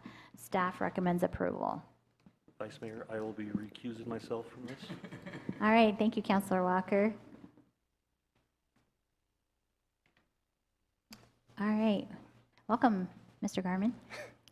Good evening, Vice Mayor, council members. I feel like the description is pretty self-explanatory. Basically, this is just a machine they use. It's got a saw blade on it. It'll go through and it'll cut a narrow trench about 2 inches wide on the edge of the pavement. And the trench will be anywhere from 12 inches to 18 inches deep, depending on what kind of street they're working with. They put the cables in, they put in some filler, and it's done. The pros, it's faster, more cost-effective. There's less conflict with residents, landscaping, and other underground utilities. One thing to consider that we struggle with a little bit is that being that shallow, if we have to go back and rebuild or regrade the street, they would end up having to relocate the cable. And then we're probably back to a conventional type installation where they would have to locate it deeper down below the existing utilities in the street. But that's all something that would be handled in the terms of the licensing agreement that we put together. So there's for the standards require that if you're going to do microtrenching, we have a separate licensing agreement for how that's supposed to be installed and everything. So I'll be happy to answer any questions. Questions, council? No? No questions? Councilor Eric? So you wouldn't have to cut out as much asphalt out of the road to do this. You would just a simple strip. Right. It would cut down on some of the utility cuts that they have to do.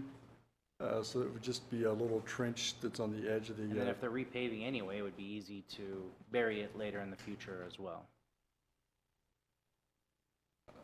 So you said earlier, if someone had to do repaving or something like that, Well, they would have to relocate the. Right, and it wouldn't really be probably for like an overlay or something like that. We're talking about a major street rebuild where they have to remove the pavement and subgrade and redo the street grading. Then if they did something like that, they'd probably have to relocate the cables. So I like this. I think it's very logical and straightforward. Yeah. Any other comments? I'm sad we weren't in this place many, many months ago. I'm sure the contractor would have, breezed through our town. We would have had less impact on our citizens, utilities. This should have been months ago, so we're doing it now. So that's good. All right, council, any other comments? I'll entertain a motion. I'll make the motion. We have a motion? Second? And we have a motion and a second. All those in favor signify by saying aye. Aye. Any opposed? All right, thank you, Mr. Garman.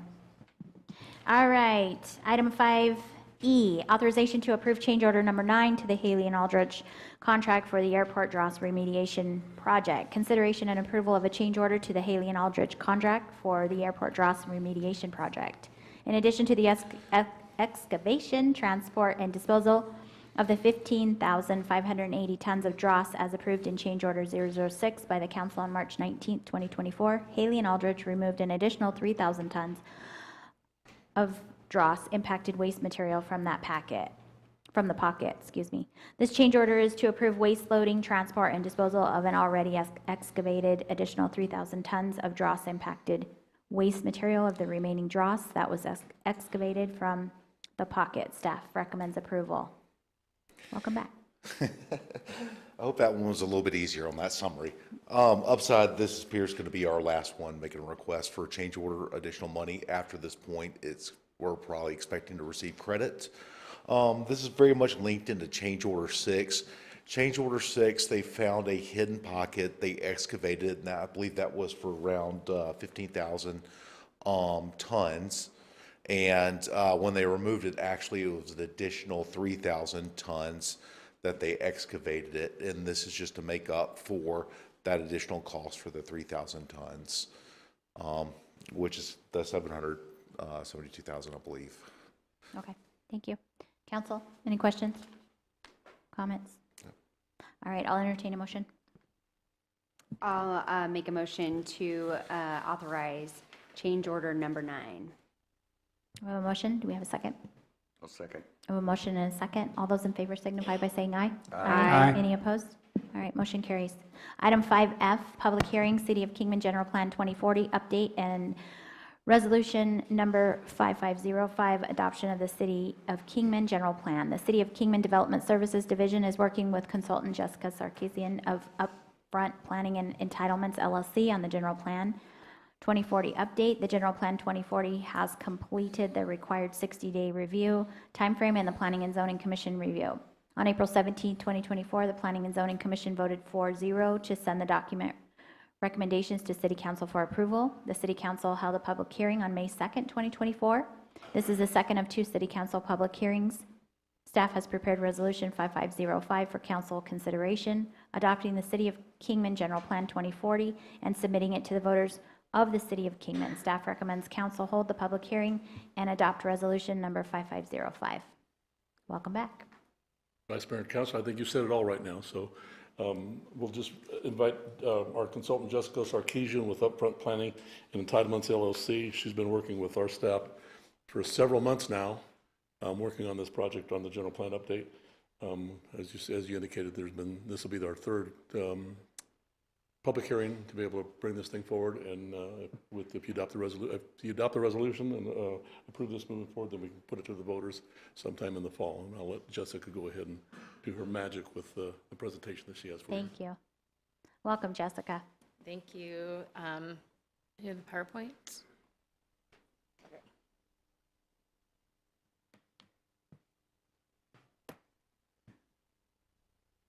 Oh, there it is. Okay. That one. Who's doing it? Oh, okay. It's moving. All right, thank you, Vice Mayor and Council. My name is Jessica Sarkeesian with Upfront Planning. Thank you guys again for letting me speak to you about this. This is the final public meeting of the project. Many people have probably seen this several times. It is quite a long presentation. I apologize. I'll try to go through it as quickly as possible, but if you do have any questions, please stop me so I can further explain to anybody, and then obviously during the public hearing, if there's anybody that has questions in the audience. So the purpose of the general plan update, this is a 10-year update. It is required by state statute. So each municipality must adopt this plan. Long-range plan, it is not zoning. It is a high-level policy document and has necessary elements, which I'll go over each element separately, and requirements for them. So because you guys have a less than 50,000 population, you have a required land use plan element, a circulation element, growth area element, open space element, environmental planning, cost of development, which is public services, and water resources. And plans are good for 10 years. So they are amendable during that time. However, a full overhaul is required every 10 years. And some jurisdictions, not much has changed, and so they keep it. However, in the last 10 plus years, a lot has changed in populations and the way things are done, as well as a lot at the state legislature of what requirements they want to see. So the existing 2014 plan is called Kingman 2030. There are 7 existing elements. They are currently missing water, which is one of the required ones, so we're adding that one in. Right now you have transportation, land use, growth areas, which had a tiered system, which was very difficult to implement, public facilities and services, parks, recs, trails, and open space, cost of development, and environmental planning. This is the current map. The current map, general plan only has 2 maps, land use and growth areas. And then, so we needed to update with new policies for updates in energy, building types, changes in land development patterns, and new circulation opportunities, such as the interchanges, which were not present previously there.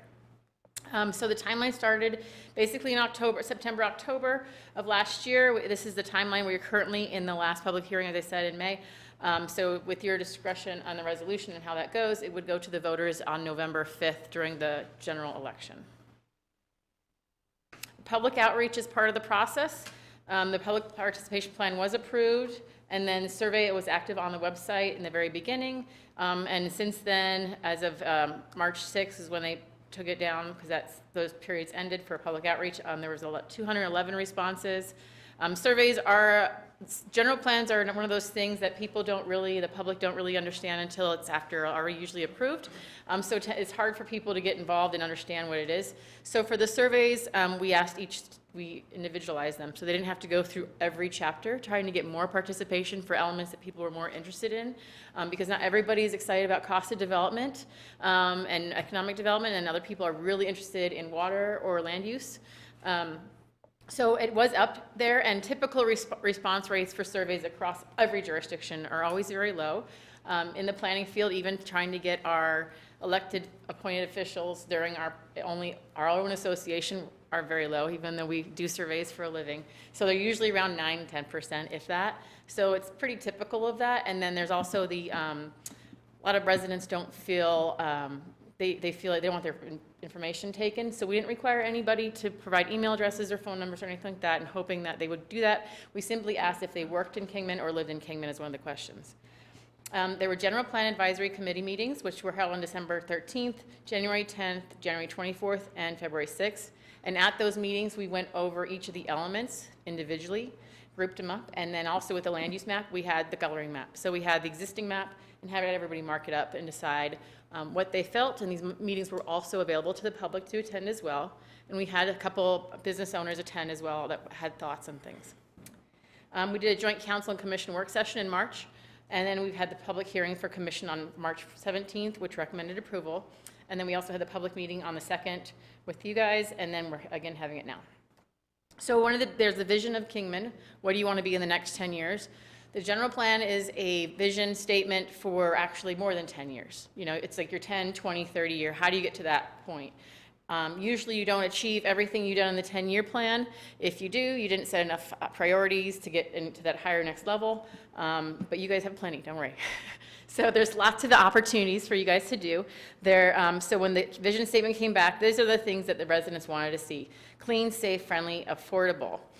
Those are the big ones. And then in the vision statement, that should Kingman with incorporated boundaries remain the same or grow? Majority said to grow. Should Kingman annex? 70% said yes.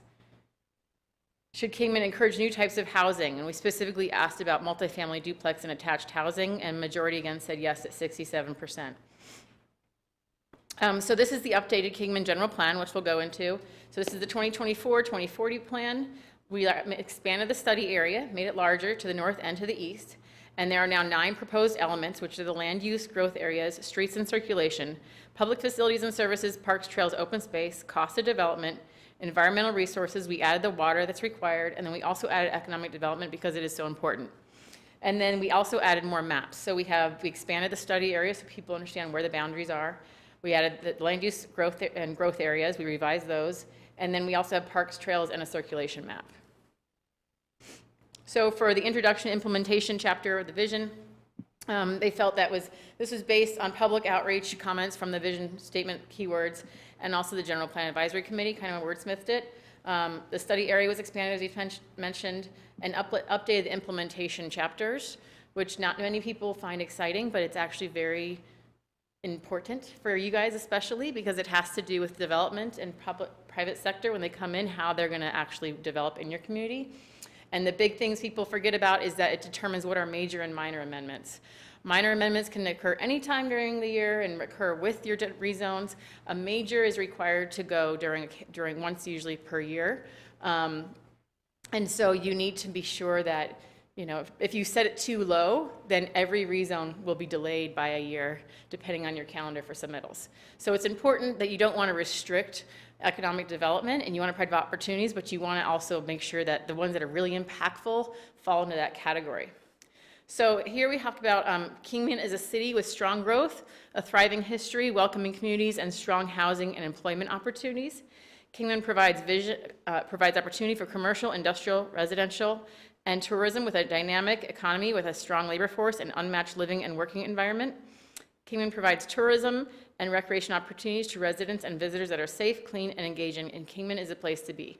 So that is your 10-year goal, your 20-year, whatever you want it to be. That is your goal of what everything is focused around in this document to get you to that place where if you did everything in here, people coming here would feel that, or the residents would feel that. So again, talking about implementation, added this in there. This wasn't previously in there. So talking about the differences between acreage amounts, what qualifies as major and minor. And then because you do have that impactful downtown area, we mentioned before, we set different criteria. Here, I'll show you. Different criteria for the downtown versus other parts of the city, because 10-acre change in downtown is so much more impactful than 10 acres on the fringe. So we wanted to make sure that if someone's going to do, if they're going to do 2 acres or 3 acres or a piece of parcel, you can do that. It's going to be a hearing anyway. But 10 acres in the downtown is a major change, and that's going to require a lot more public outreach.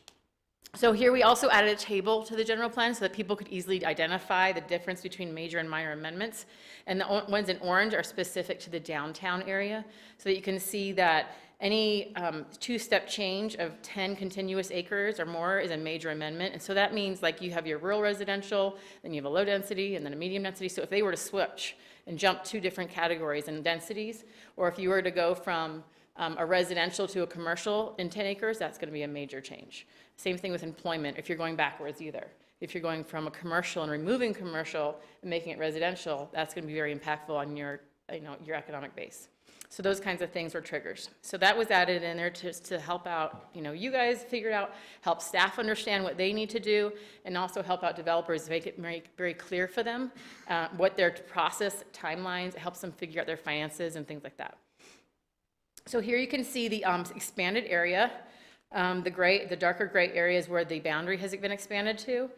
And the purpose of this is that this isn't saying we're going to annex everything. It just says that you guys are interested in this area, and anything in this area, if it's going in through the county, you want to say in it. You want to have an impact in it. And so this whole area in gray, you guys have a plan for it now with land use covering over it, what you want to see. And if somebody in the county is coming out, they will have to kind of reflect and see what's your plan as well. And then also the county staff would be recognizing it and sending it to you guys to review, whereas previously they likely had no obligation to do so. I was just hoping to be a good neighbor. So we expanded it to the north to get some more stuff up there, and then also, of course, to the east, trying to get some more of the interchange and more of the airport area surrounding it. So with land survey results, every jurisdiction is showing the same thing. Most people are finding that they're feeling there's a housing shortage. It's about half and half. And then they felt the housing shortage because of aging housing stock, and then less homes being new built, followed by more elderly staying in place.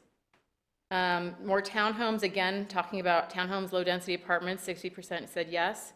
Do you feel your community needs more single-family homes? It's about half and half. People are really feeling the need for some other types of housing. Not everything is going to be solved by just more single-family homes, so they're looking for more options. Do you feel your community has enough retail options? Mostly everybody disagreed. And then do you feel your community has enough office space and medical offices? Majority or over half disagreed. Do you feel your community has enough employment opportunities? Majority again disagreed. And the city should encourage higher density development on vacant or underutilized parcels that already have infrastructure in place, which is just good planning. 90% agreed.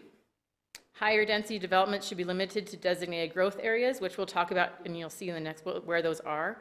73% agree that they should be in those areas, and almost 61% agree that they would be in favor of denser development in the downtown to preserve open space and lower densities as you go out in the fringe. Older commercial and residential uses and properties should be revitalized. Majority strongly agreed, and then you also have agree, and then we had different levels of how people agree if they weren't sure. So here you can see the new land use map. We define the net density calculations, which is also big for the developers to understand if they're going to build housing, how is that calculated?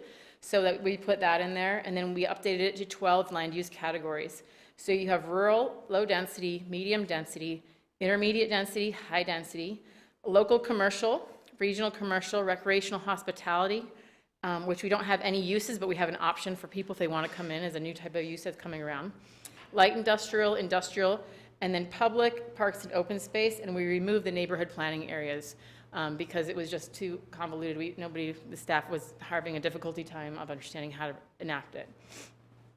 And with each of these areas, they are defined further within the general plan, but this is the land use categories of what their densities are, so you can better understand it. So rural, and all of these densities, all these land use categories entail several land use zones. So, and in it says, for instance, rural density or low medium density, they'll say may include the following zoning categories, so that whenever you do want to update your zoning code, it will not be out of date. You can just continue on what you're doing. And so this is the breakdown of the new land use map. So you can see 63% is designated for residential. That includes the rural density, low densities, mediums, all the way up to high. And then you have commercial at 5%, industrial at 11%. That's a lot around the airport. Public spaces are 4%, parks and open space are at 15, rights of ways, and recreational hospitality is at 0 currently, but it's an option for people to come in the future. And then it goes into growth. So growth and land use are very closely tied together. Do you feel your immediate area is growing? Mostly said growing. Do you consider your community to be rural or suburban or urban? And mostly we're rural. Would you like to keep new development for coming into your local area? Majority said no, which is positive for growth. Would you prefer your area to be included as a growth area?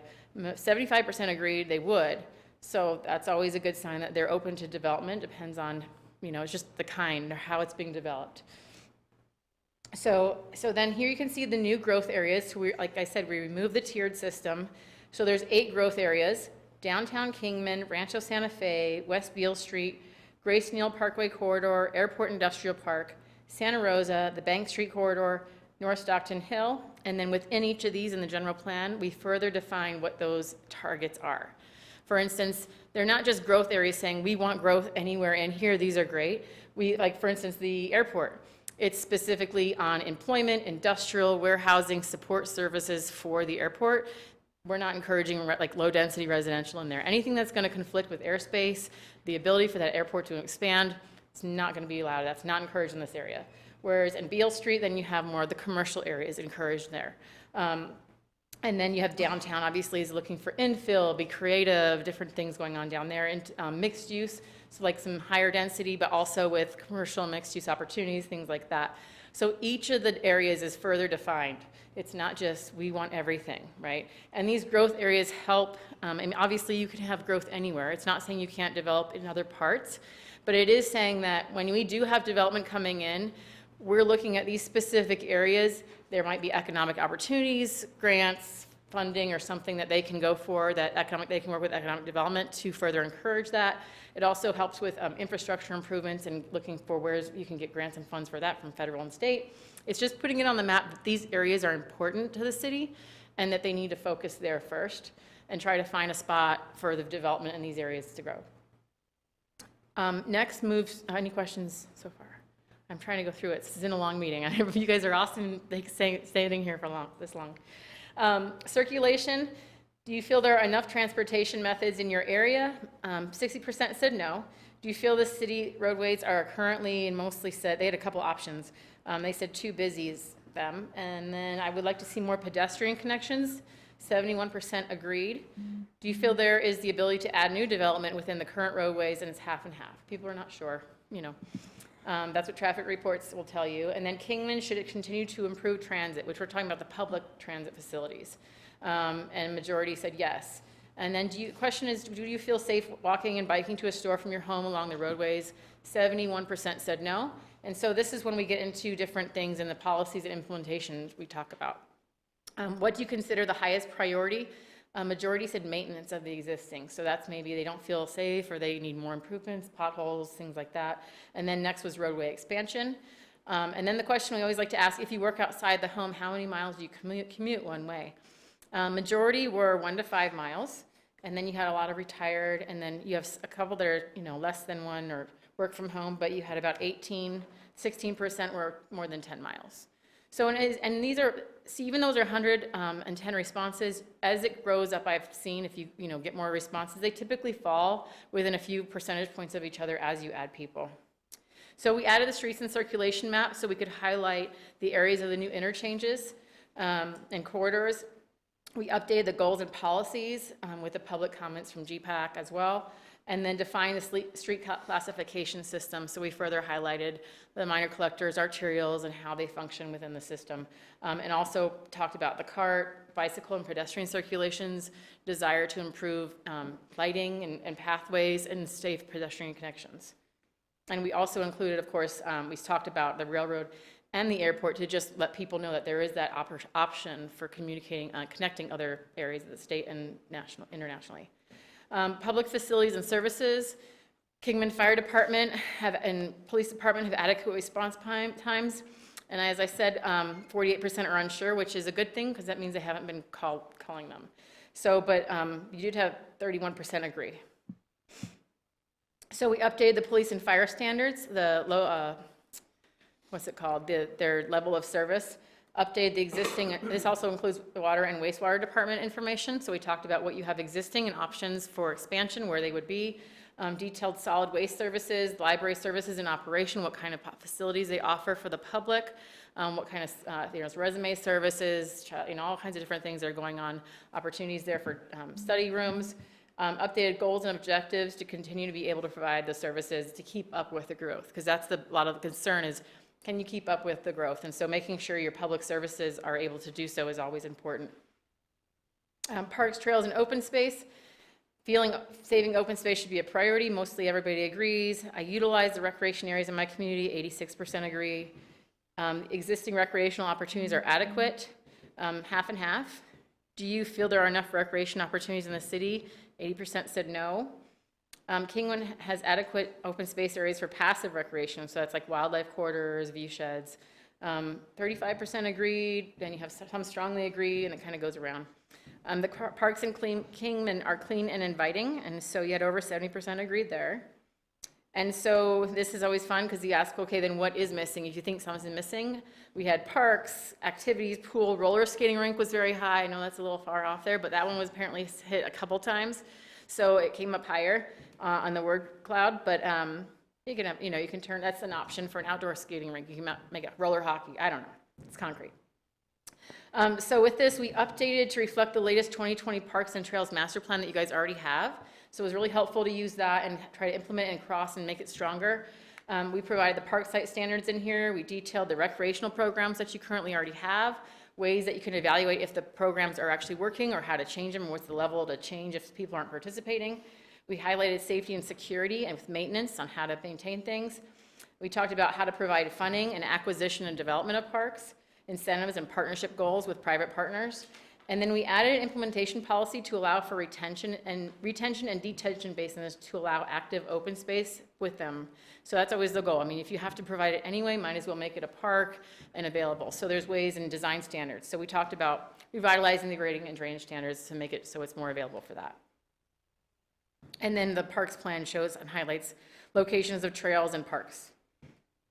Cost of development, which is how you build. So Kingman provides the infrastructure, you can live the life you want. So people are disagreeing. I guess, I don't know if they're having issues with water or something. But do you think there's enough staff to support the growing city needs? Disagree, we were joking. I think Sean was like the reason that he said that. Everybody needs more staff. Staff's hard to find. Should the city seek more grants and national funding? Obviously, that was awesome, yes, 88%. Should the city seek more private partnerships to develop and address problem sites within the city? Agree, is 83%. Should the city try to purchase sites to try to develop them in the future? A majority agreed. Do you think new development should cover the costs for a new development? Mostly agree again. So we updated the opportunities list for funding mechanisms. So we wrote a long chapter about all the options, public grants, bonds, all kinds of tax incentives. The state's kind of limited in economic opportunities sometimes, but we put stuff in there so in case the state opens it up and lets new opportunities come in, you're available to go for it. We updated the goals and policies to strengthen funding and reinvestment on development partnerships for shared costs with public-private partnerships for quality private development and incentives. Added policy on the need to establish private associations for the private developers to maintain projects and for associations to manage those their beneficiaries to pay for their uses and benefits. So that talks about the HOAs and the retention basins and all that fun stuff. So pushing that in there, that should be their costs and that the people directly associated with those should pay for those directly. Added implementation policy to update the grading and drainage policy manual for retention again and detention basins for active and open space for public use. So again, that was just talking about how the development happens, who pays for it, if there's any partnerships that can happen, and just gives you guys an open way of finding different things. Environmental resources. We updated, should Kingman continue to preserve the historic areas of Route 66? Majorities, over 90% said yes. So we updated the existing natural resources chapter, added details about historical resources, because previously historical resources were not in the general plan. And it's very important that despite there not being a full chapter, because a full chapter, I mean, that's going to get into a lot of just SHPO and all kinds of different things. But we want to make sure that we show that Kingman is committed to the historical aspect of the town. And so we put it in there so that whenever you guys want to go for grants or state or anything or SHPO funds, it's in there to show that you have definitely invested in it. Provide mitigation measures appropriate with protecting air and water quality, and added goals and policies to retain the historic resources and character of the city. And in that, we also talked about implementation goals for the historic areas, which included updating development standard code for buildings of historic buildings. You know, every building it's a little difficult to improve historical buildings to current standards with the requirements. So maybe a separate code that comes out, or building chapter about how that can be done. For water, just so you know, and the public knows, we are restricted on what we can do with water by the state and the federal. So we have put as much in there as we can for policies and implementation measures as what we can. And if anything opens up for water monitoring on, you know, septics and wells and all kinds of stuff, then we can have that later. But we put it in there as a policy. But these aren't things that we have to do or you're going to do. But we are restricted by the state. So, of course, everybody's concerned about water. And they were mostly people said it remained the same for their water usage. And then, do you currently use low flow? Majority said yes. Kingman is on the right track to satisfy current and future water demands. People were kind of unsure, and so that might have to do with water education, just what the city's doing. You guys were mentioning the drought-tolerant plants and all that kind of stuff. So it just might be that residents aren't aware of the things that you guys are doing, and so that's why you're seeing that. So we added the required water element, detailed the water supplies and future demand, provided the different conservation, reuse, supply, demand management techniques that are available.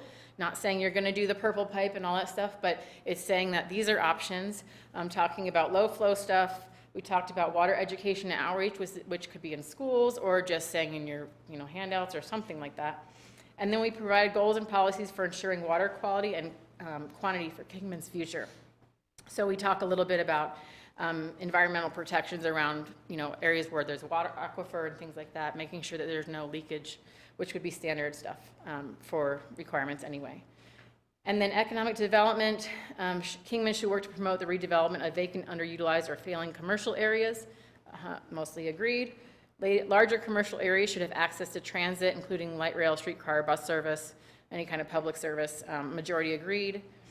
More intense commercial areas should allow high-density housing, including townhomes and apartments. So then you're getting a little over 60% are agreeing here. Future employment types and job base should support housing types to allow people to live and work in Kingman. Majority agreeing here. And so this is what we're seeing a lot of is that, we're having a lot of this throughout the state as you're attracting these large industrial areas. I mean, you hear about the chip manufacturing and all that stuff, and it's like, okay, that's great. You need housing. So you can get everything, but as long as if you don't have housing to supply that for the workforce, you're kind of like, you're who's chicken or egg. So it's getting the workforce there as well.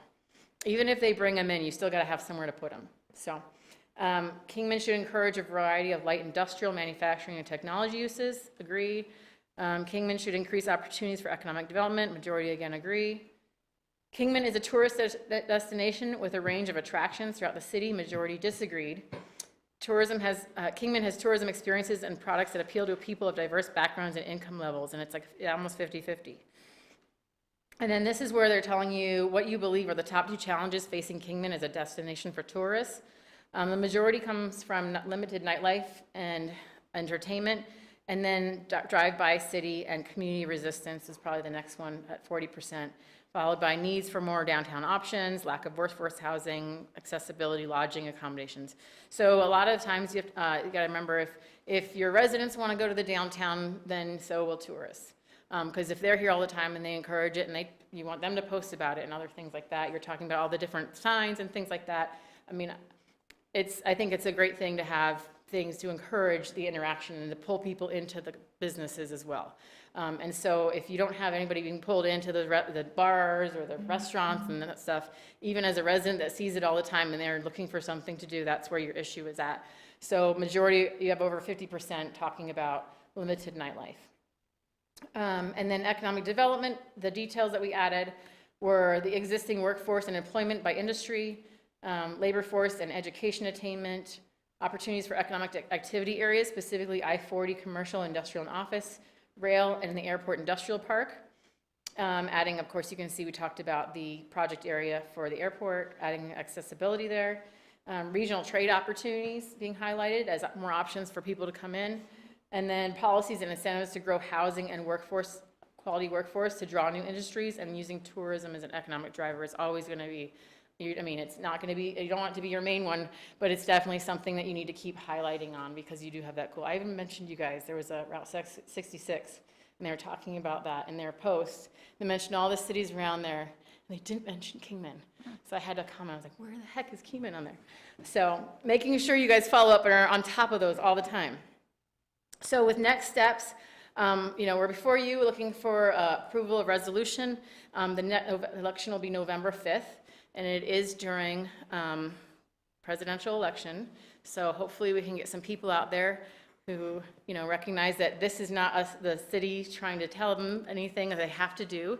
This is a high-level policy document. It does not change zoning, does not change property values. It does not change what you can currently do on your property. It is purely for future projects that the city can do. So it applies implementation chapters for updating codes, updating policies, getting more plans, getting more bonds, it does not cost the city anything to adopt this.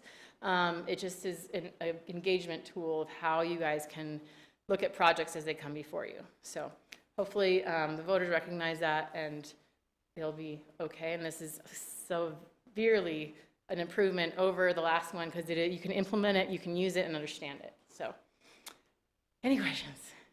Thank you so much, Jessica. That was a great presentation. This is a very important document to our planning, our future in Kingman. Council, do you have any comments, questions? I just want to thank Jessica and staff, because I know Sean and Mike had a lot of time in this. All right. Thank you. Thank you. All right. I will open up the public hearing. Does anybody wish to speak to the general plan? Go ahead, come forward. Could you please state your name for the record? Wayne Hollins. I just find it interesting that we had to add the water to the plan. And that's one thing I noticed when we were discussing things, developments and new things coming in. What's their plan to control the water and use the water on the property instead of taking an asset and making it into something that they got to get rid of, use it on site and not make more detention ponds and stuff like that. We need them, yes, because Mother Nature's going to fool you every time you think you planned enough and you didn't. So I don't see a lot of the water things being mentioned, even along the road improvements and stuff. We mentioned a little bit about the irrigation and stuff like that, but what can we do to get the water to stay in the ground instead of running off? And rocks don't do it. So all those things, water is very important on there. And also the county flood control district has pamphlets on low impact development for the homeowner and what they can do on their property and stuff. All they got to do is go down and pick them up. There's 2 different ones and lots of good basic information for them to do that. So those things are available. And then housing. It's great to make houses, but I'm having trouble figuring out who's going to buy the houses and pay the rent if you're making $20 an hour. I can't get it to pencil out. So affordable housing, I don't know. Need higher wages, better paying jobs, and just having a job doesn't necessarily mean you're going to be able to live, because who wants to live just barely at the poverty level and live in a dump? So just a comment. Thank you. Thank you, all very valid. Anyone else wish to speak? All right, I'll close the public hearing. Council, I'll entertain a motion. I'll make that motion to approve. We have a motion. Do you have a second? I'll second. We have a second. All those in favor signify by saying aye. Aye. Any opposed? All right, motion carries. Item 5G, consideration of Resolution 5506, approving acceptance of Canyon Palms Tract 6052, final plat assurance agreement. Consideration of approval of Resolution 5506, final subdivision plat, and accepting a property escrow agreement for Canyon Palms Tract 6052. Staff recommends approval.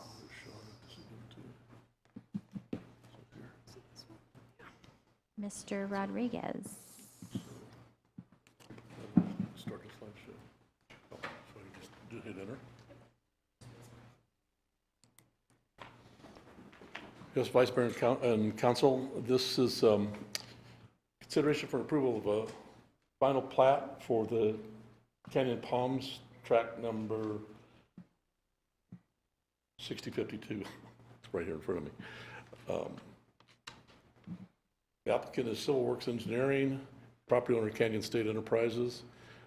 Requested action is approval of this proposed final subdivision plat. It's 87 residential lots on a little over 19 acres. The lots are intended to be used for, but not limited to duplex development. It's zoned R4 residential, which is multifamily high density, which means you can't have single family homes, you can have duplexes, triplexes and fourplexes. But the lots of those 87 lots, their average size around 6,000 square feet. They also have two other parcels that are intended to be for drainage and detention. There's a copy of the plat. It has access from Swing Street on the east and Rutherford on the west. So you have access down on the lower left off of Rutherford and upper right off of Swing Street. So this is about midway between Beverly Avenue, I-40 on the south and Airway on the north. You can see the subject site of those 19 acres. There's two separate parcels that are about 9.5 acres each to combine and make the 19 acres. Again, you can see the zoning. It's got R4 zoning adjacent to it on the west, C3 zoning to the south and to the east, and then commercial zoning to the north as well. This just shows you what some of the surrounding area has. The Coca-Cola distributors on the north, and the gymnastics and pallet supply. There's an RV park to the east, vacant approved apartments, vacant land and approved apartments to the west, and then some other residential uses to the south. Utilities are available on site. The site generally drains to the north and to the west a little bit. But there, like I say, there's 8-inch sewers on both east and west of the site, and then 8-inch water lines as well, both in Rutherford and Swing Streets. Again, the subject site with the way that's platted out. Looking at it, the photograph looking northeast from Rutherford Street, that's the subject property to the right. Looking northeast from Rutherford Street, subject property, again, right directly in front of us. Engineering department their comments are incorporated in the staff report and reflected in the proposed plat configuration, as well as the conditions of approval. The fire department, based on the proposed of the average spacing between fire hydrants, will be 500 feet. So we're going to need to comply with the fire code as this would develop out. No objections on the plat from our department. Mojave County Flood Control District say they have no comments on the proposed plat, and Frontier Communications is able to serve the site. Generally, the block layout appears to conform with city standards. Block numbers are indicated on the plat. Subdivision is zone R4. Minimum lot size of 6,000 square feet. Like I said, they average a little bit more than that. Minimum lot width of 50 feet, and lot length of 100 feet. And all the lots in the proposed development are over 6,000 square feet and at least 50 feet in width. In fact, most of them are over 60 feet in width. Lot numbering is sequential and complies with the subdivision ordinance. 5 internal streets is proposed with access both from Rutherford and Swing Street. Final drainage study was submitted and reviewed by our engineering department. All the lots will be graded to drain to the front of the streets, so the lots will be draining from the back to the front, so they drain onto the street, not onto adjoining properties. Will be served by extensions of water and sewer mains provided by the city. All dry utilities will be in place and required as with any normal subdivision.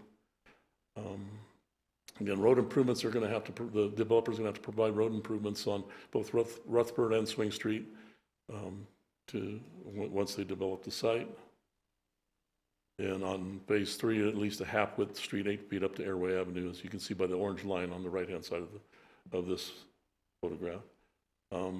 Staff recommends approval of the final plat with the conditions as follows: that the surveyor's final plat review comments must be satisfied prior to the final plat recordation. And again, a copy of the plat that has been proposed by their engineer. Pretty straightforward subdivision, and I think we've covered everything. Thank you. Any comments, questions from council? I do not like the 1/2+8, and we've got to work on that. So the 1/2+8, the street. We are now going to have dirt on one side, is that not correct? Yeah, so we're just adding to our network. I know I don't you can't- disagree with you. I know you can't do anything about it. I realize that we have got to get something in place that corrects this, because here we have a brand-new subdivision, and we're putting in improvements that are less than, and that is just not acceptable to our citizens. It's not your fault. You're doing what you're supposed to, but... I'm not accustomed to seeing that in other communities that I've worked in. It's generally, it's the developer has to build the entire street improvements adjacent to their developments. And there's usually some mechanism in place to be able to get some credits for that or some reimbursement. But I've not seen half streets built in other communities that I've worked in before. And it's just on that one side, right? Yeah, on this, just on the Rutherford side. Right, Or just on I'm the sorry, on the Rutherford. Swing Street side. Right, it's just on one side of the Yes, development, yeah. yes.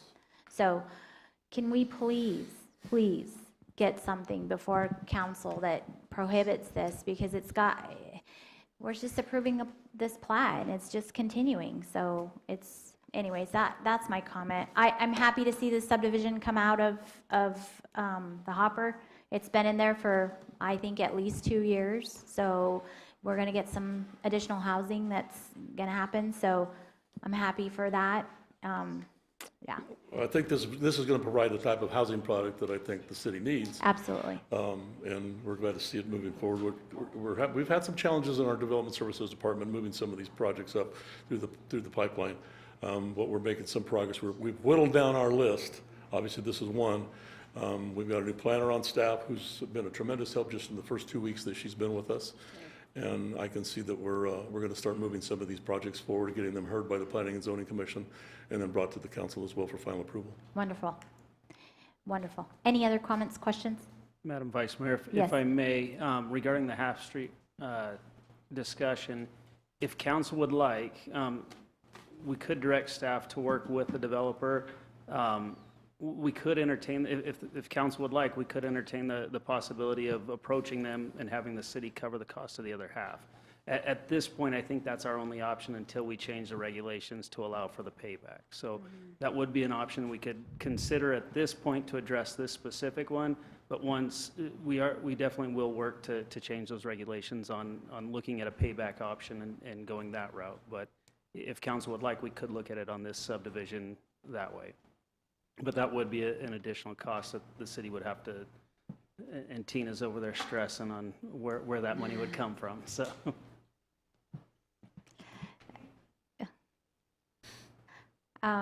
What's the pleasure of the council?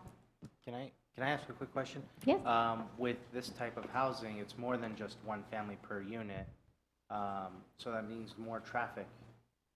We won't know what kind of housing product that, until they start But they're not apply for building permits. This zoning allows for them to do single-family Okay. and multifamily. So we could see duplexes or triplexes or even fourplexes, I believe. But there's already multifamily housing There's on that side. multifamily housing adjacent, close to this development. So- I believe that the applicant has indicated that they're intending to build duplex-type housing units on these lots. So that's likely what we're going to wind up seeing. And so my question is, with more traffic, is it correct to assume that half roads tend to deteriorate faster? Yeah. I'll leave that up to the engineering experts.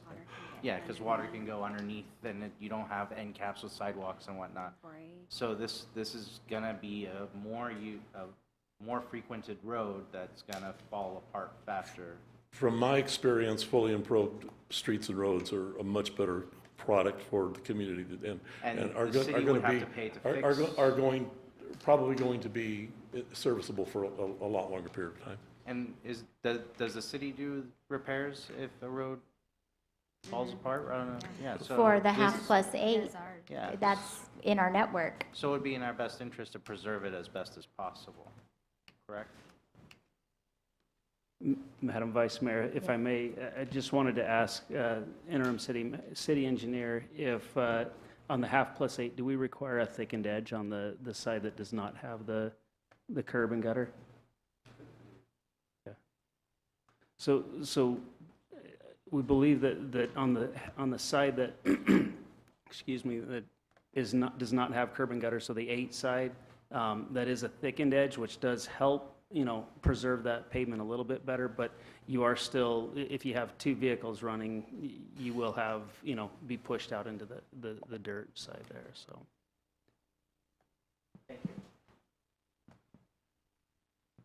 What's the pleasure of the council? We approve another plat with a half+8?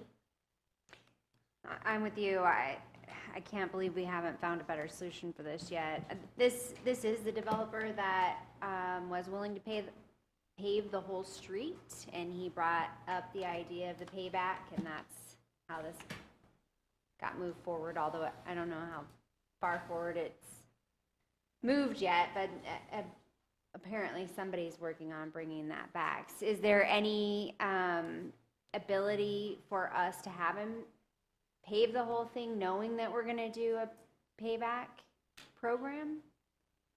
It'll be a while until he paves it, right?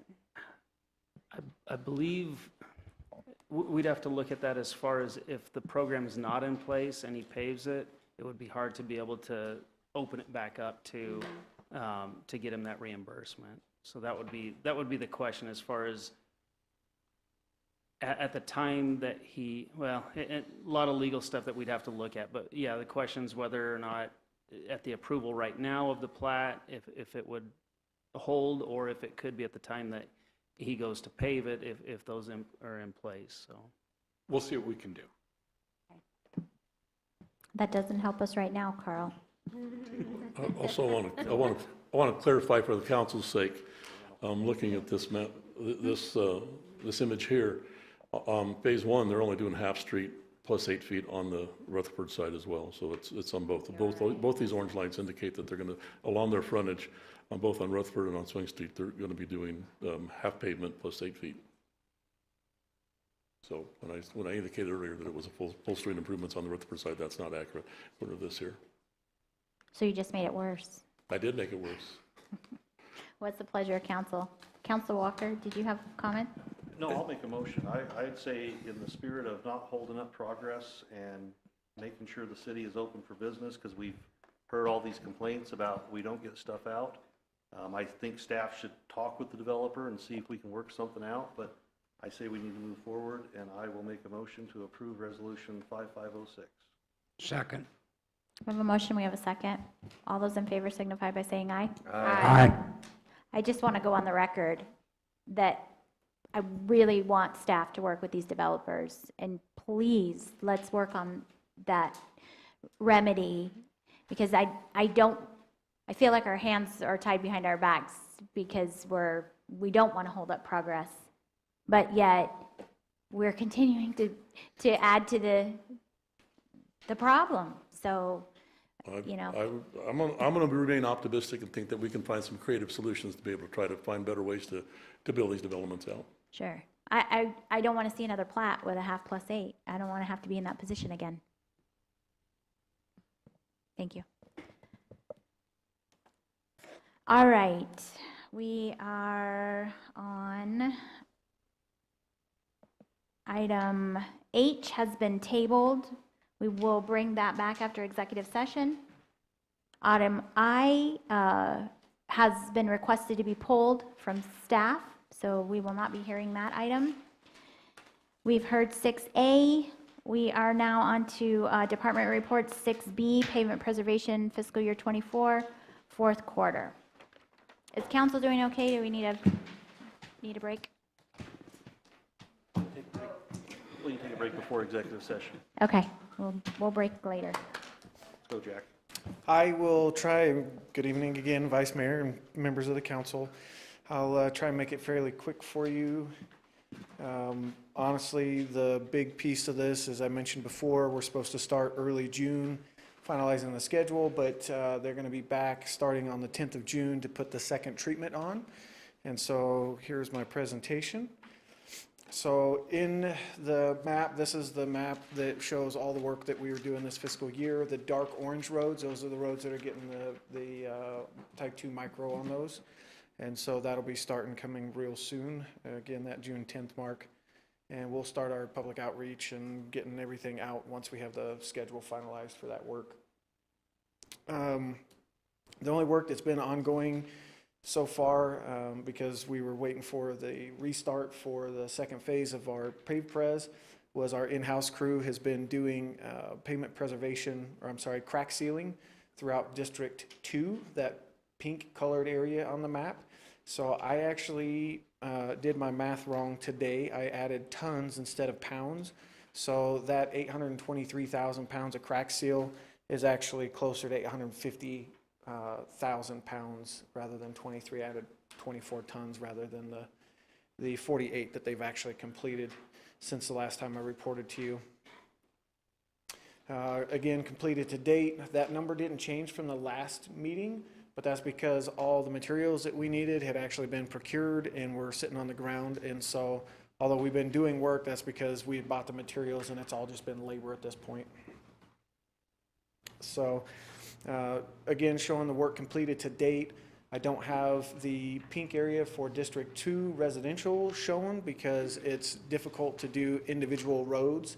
And so once it's complete, then you'll see the map with the pink section completed. But they are actually all the way to the west of Andy Devine, actually working from Willow, and we pretty much have everything from Keno to roughly Bank Street south of Keno, if that wasn't a lengthy description for you. I should have rolled to the next one, which was the picture. So again, just the stuff that is south of Keno is what's remaining in that district at this point. One thing that Manager Walsh had asked us to add, it's not necessarily specifically pavement preservation, but it's related to our asphalt. I know you guys get a lot of inquiries on it, as do we, and that is water patches.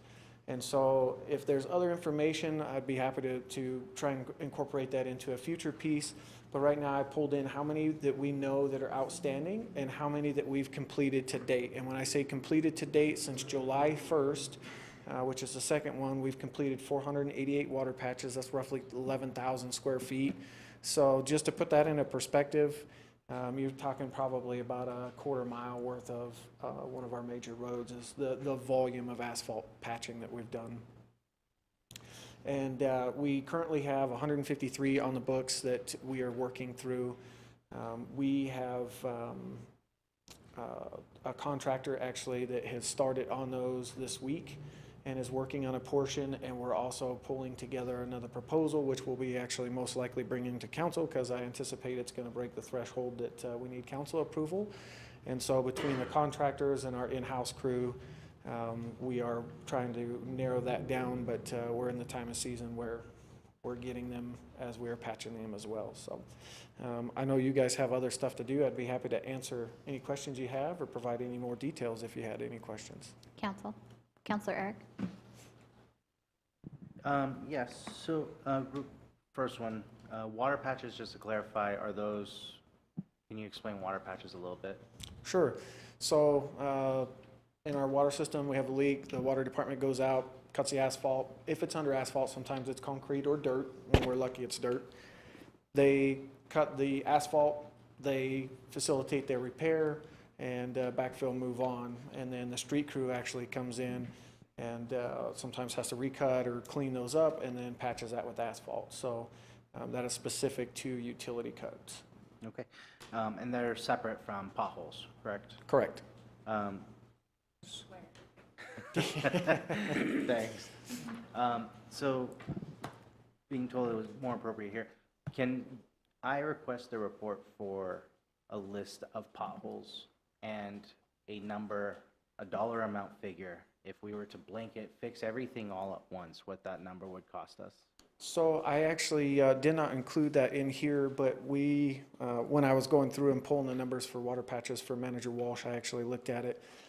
Potholes are driven kind of two ways. Predominantly, we get requests for service from the community. Somebody calls, says, hey, there's a pothole here. And so we have a request for service log that we keep. And at this point in time, actually not tonight, I admit something could have changed, but as of Wednesday, Thursday, we actually only had 2 of those requests that were outstanding. We understand, we know there's more out there, and as we're in neighborhoods, we're repairing them. But as far as driving around finding potholes and putting those on a list and going to that, we just go road by road and we're repairing them as we find them. So again, it's mostly driven by community requests for service, and then when our crews are out, just going road by road, block by block, making those repairs. And you just have 2 on your list of to-do list, basically? That is correct. Okay. From those that have been provided or requested from the community. So the community should request as many as possible? They can. And so actually some statistics, the asphalt that we've completed is for the water patching that's up to date.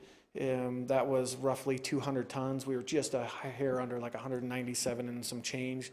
So keep in mind, you're talking, 500,000 pounds, 800,000 rough, pounds worth of asphalt that our crews by hand, pound by pound, use for those patching.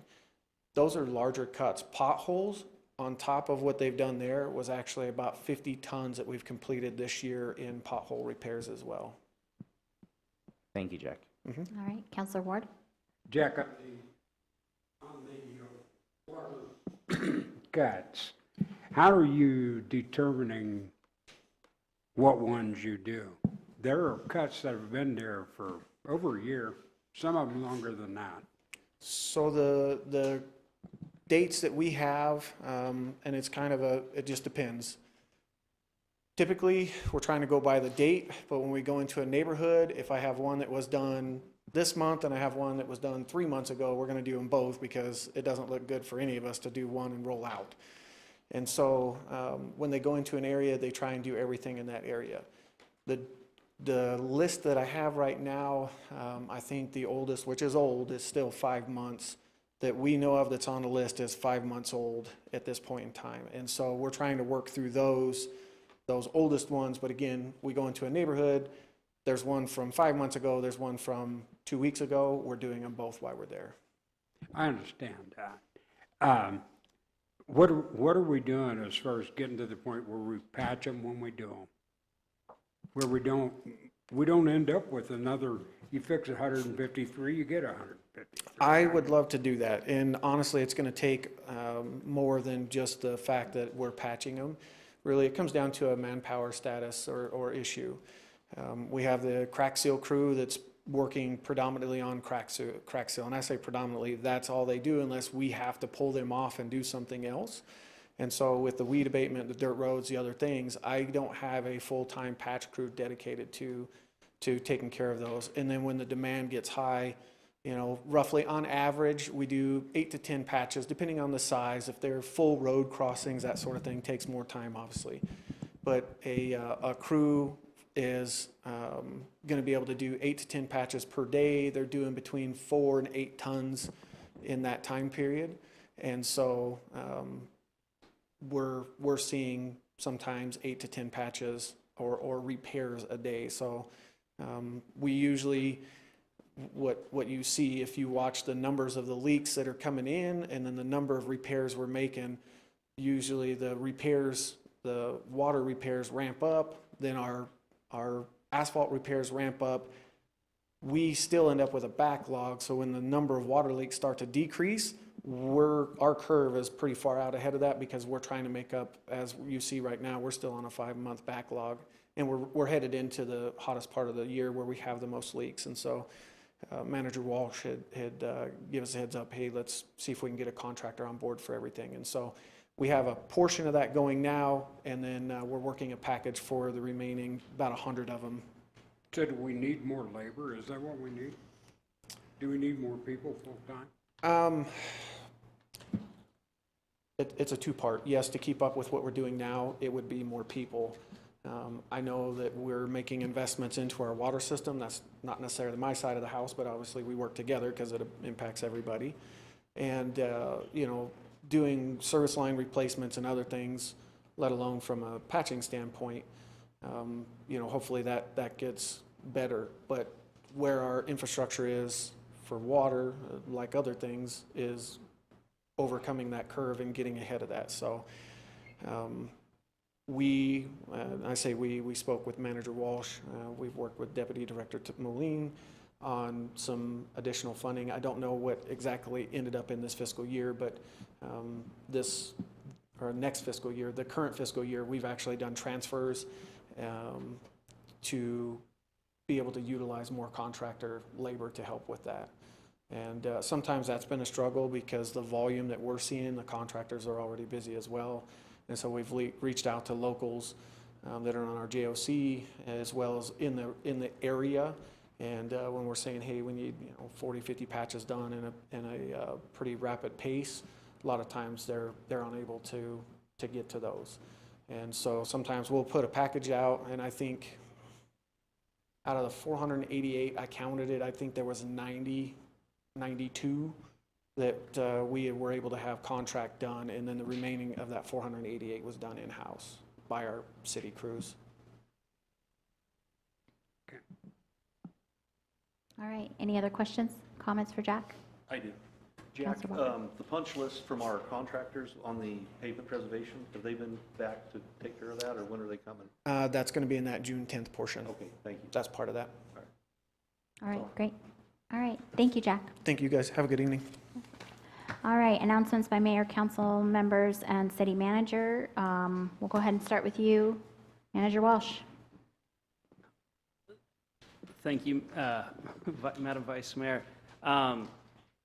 One important, not to steal your thunder, I'll save some of it, but just returned from the ICSC in Las Vegas. Had a great experience there. Vice Mayor was there. Sylvia Schaefer from Economic Development was there as well, and had a lot of really impactful meetings. It was a great experience, so thank you. All right, Councilor Walker. Nothing tonight. Councilor Savage. Nothing tonight. Councilor Ward. Councilor Staley. Councilor Eric. Today I got to attend the CAMA meeting out at the airport, and they had a really good discussion about their membership, and they seem to focus on, or actually refocus, and looking to bolster their membership so that they can be more focus-driven and have some more sway with legislation. And it looks really promising and very optimistic. So, yeah. All right, thank you. Couple things for me. The mayor wanted me to announce that June 1st is National Trails Day. Free entry to hike, play, and enjoy the day, located in Wallapai Mountain Park, Rec Area 2. This year they're offering a trail project, so if you want to help, bring gloves. Tools will be provided by the sponsor Dot Foods. It's 9 to 1, and you can call the city for more information.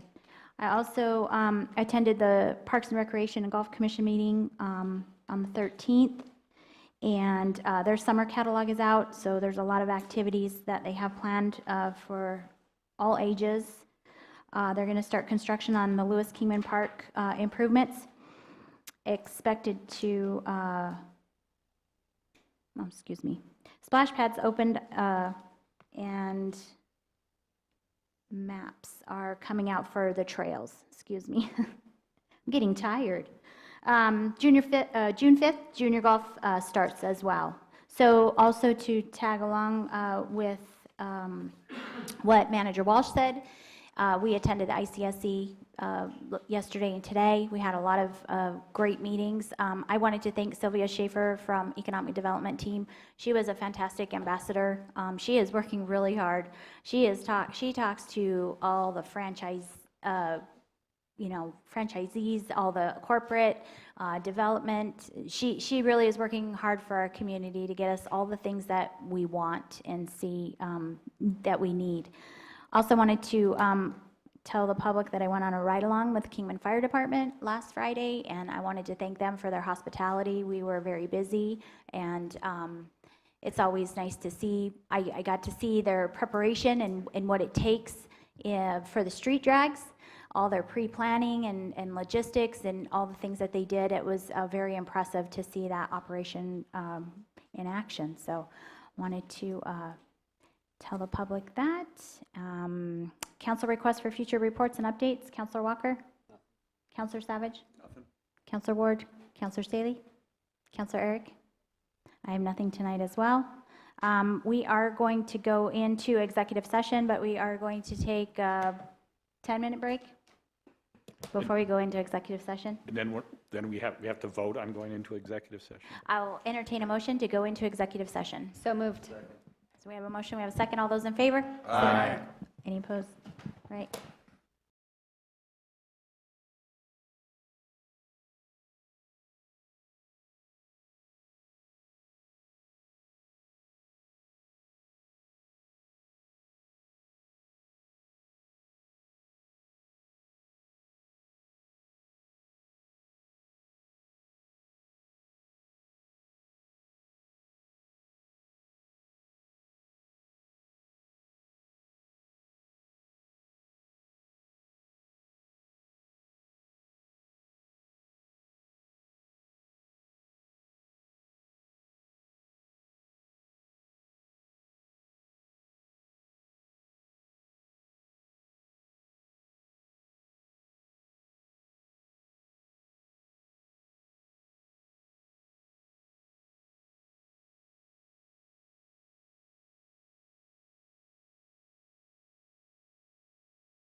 Up and, yeah.